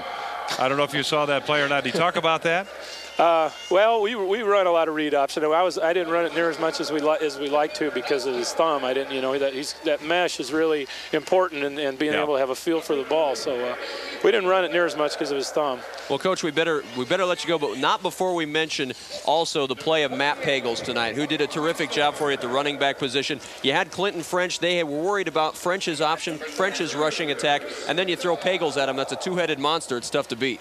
Well, Matt Pagels, in my mind, is the best defensive player in the state of Nebraska. Tonight he had a great offensive game, but in Class D1, I think there's no better defensive player than Matt Pagels. Well, great balance tonight, and that was something that Gary DeBoer was concerned about when he came in, and you showed great balance. And again, congratulations, Coach. Thank you very much. State champion Bancroft-Rosalie Panthers came in ranked number 4 in the state, and now will be ranked number 1. They are state champions. And let's take a look at your final stats tonight. Bancroft-Rosalie, and the play, the stat that really stands out to me, Aid, is not necessarily even on this screen. It's the number of plays run tonight. Bancroft ran 73 plays to 50 for Lawrence Nelson. And that really is a big factor in tonight's game. Well, that accounts, again, for that 11-minute advantage as far as time of possession goes, too. And so when you have that advantage in the number of plays, that necessarily leads to the time of possession factor.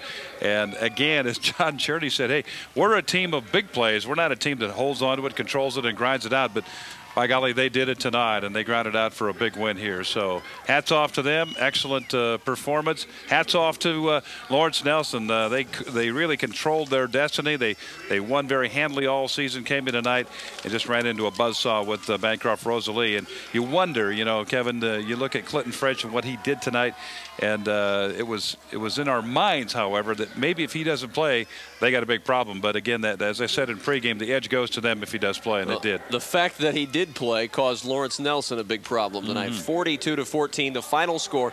Bancroft-Rosalie Panthers, your state champions in Class D. The 1999 Nebraska State High School Football Championships are brought to you on Nebraska ETV by Alltel, providers of long-distance wireless and internet services. Alltel, the power to simplify. And by U.S. Bank, a premier partner of the Nebraska School Activities Association.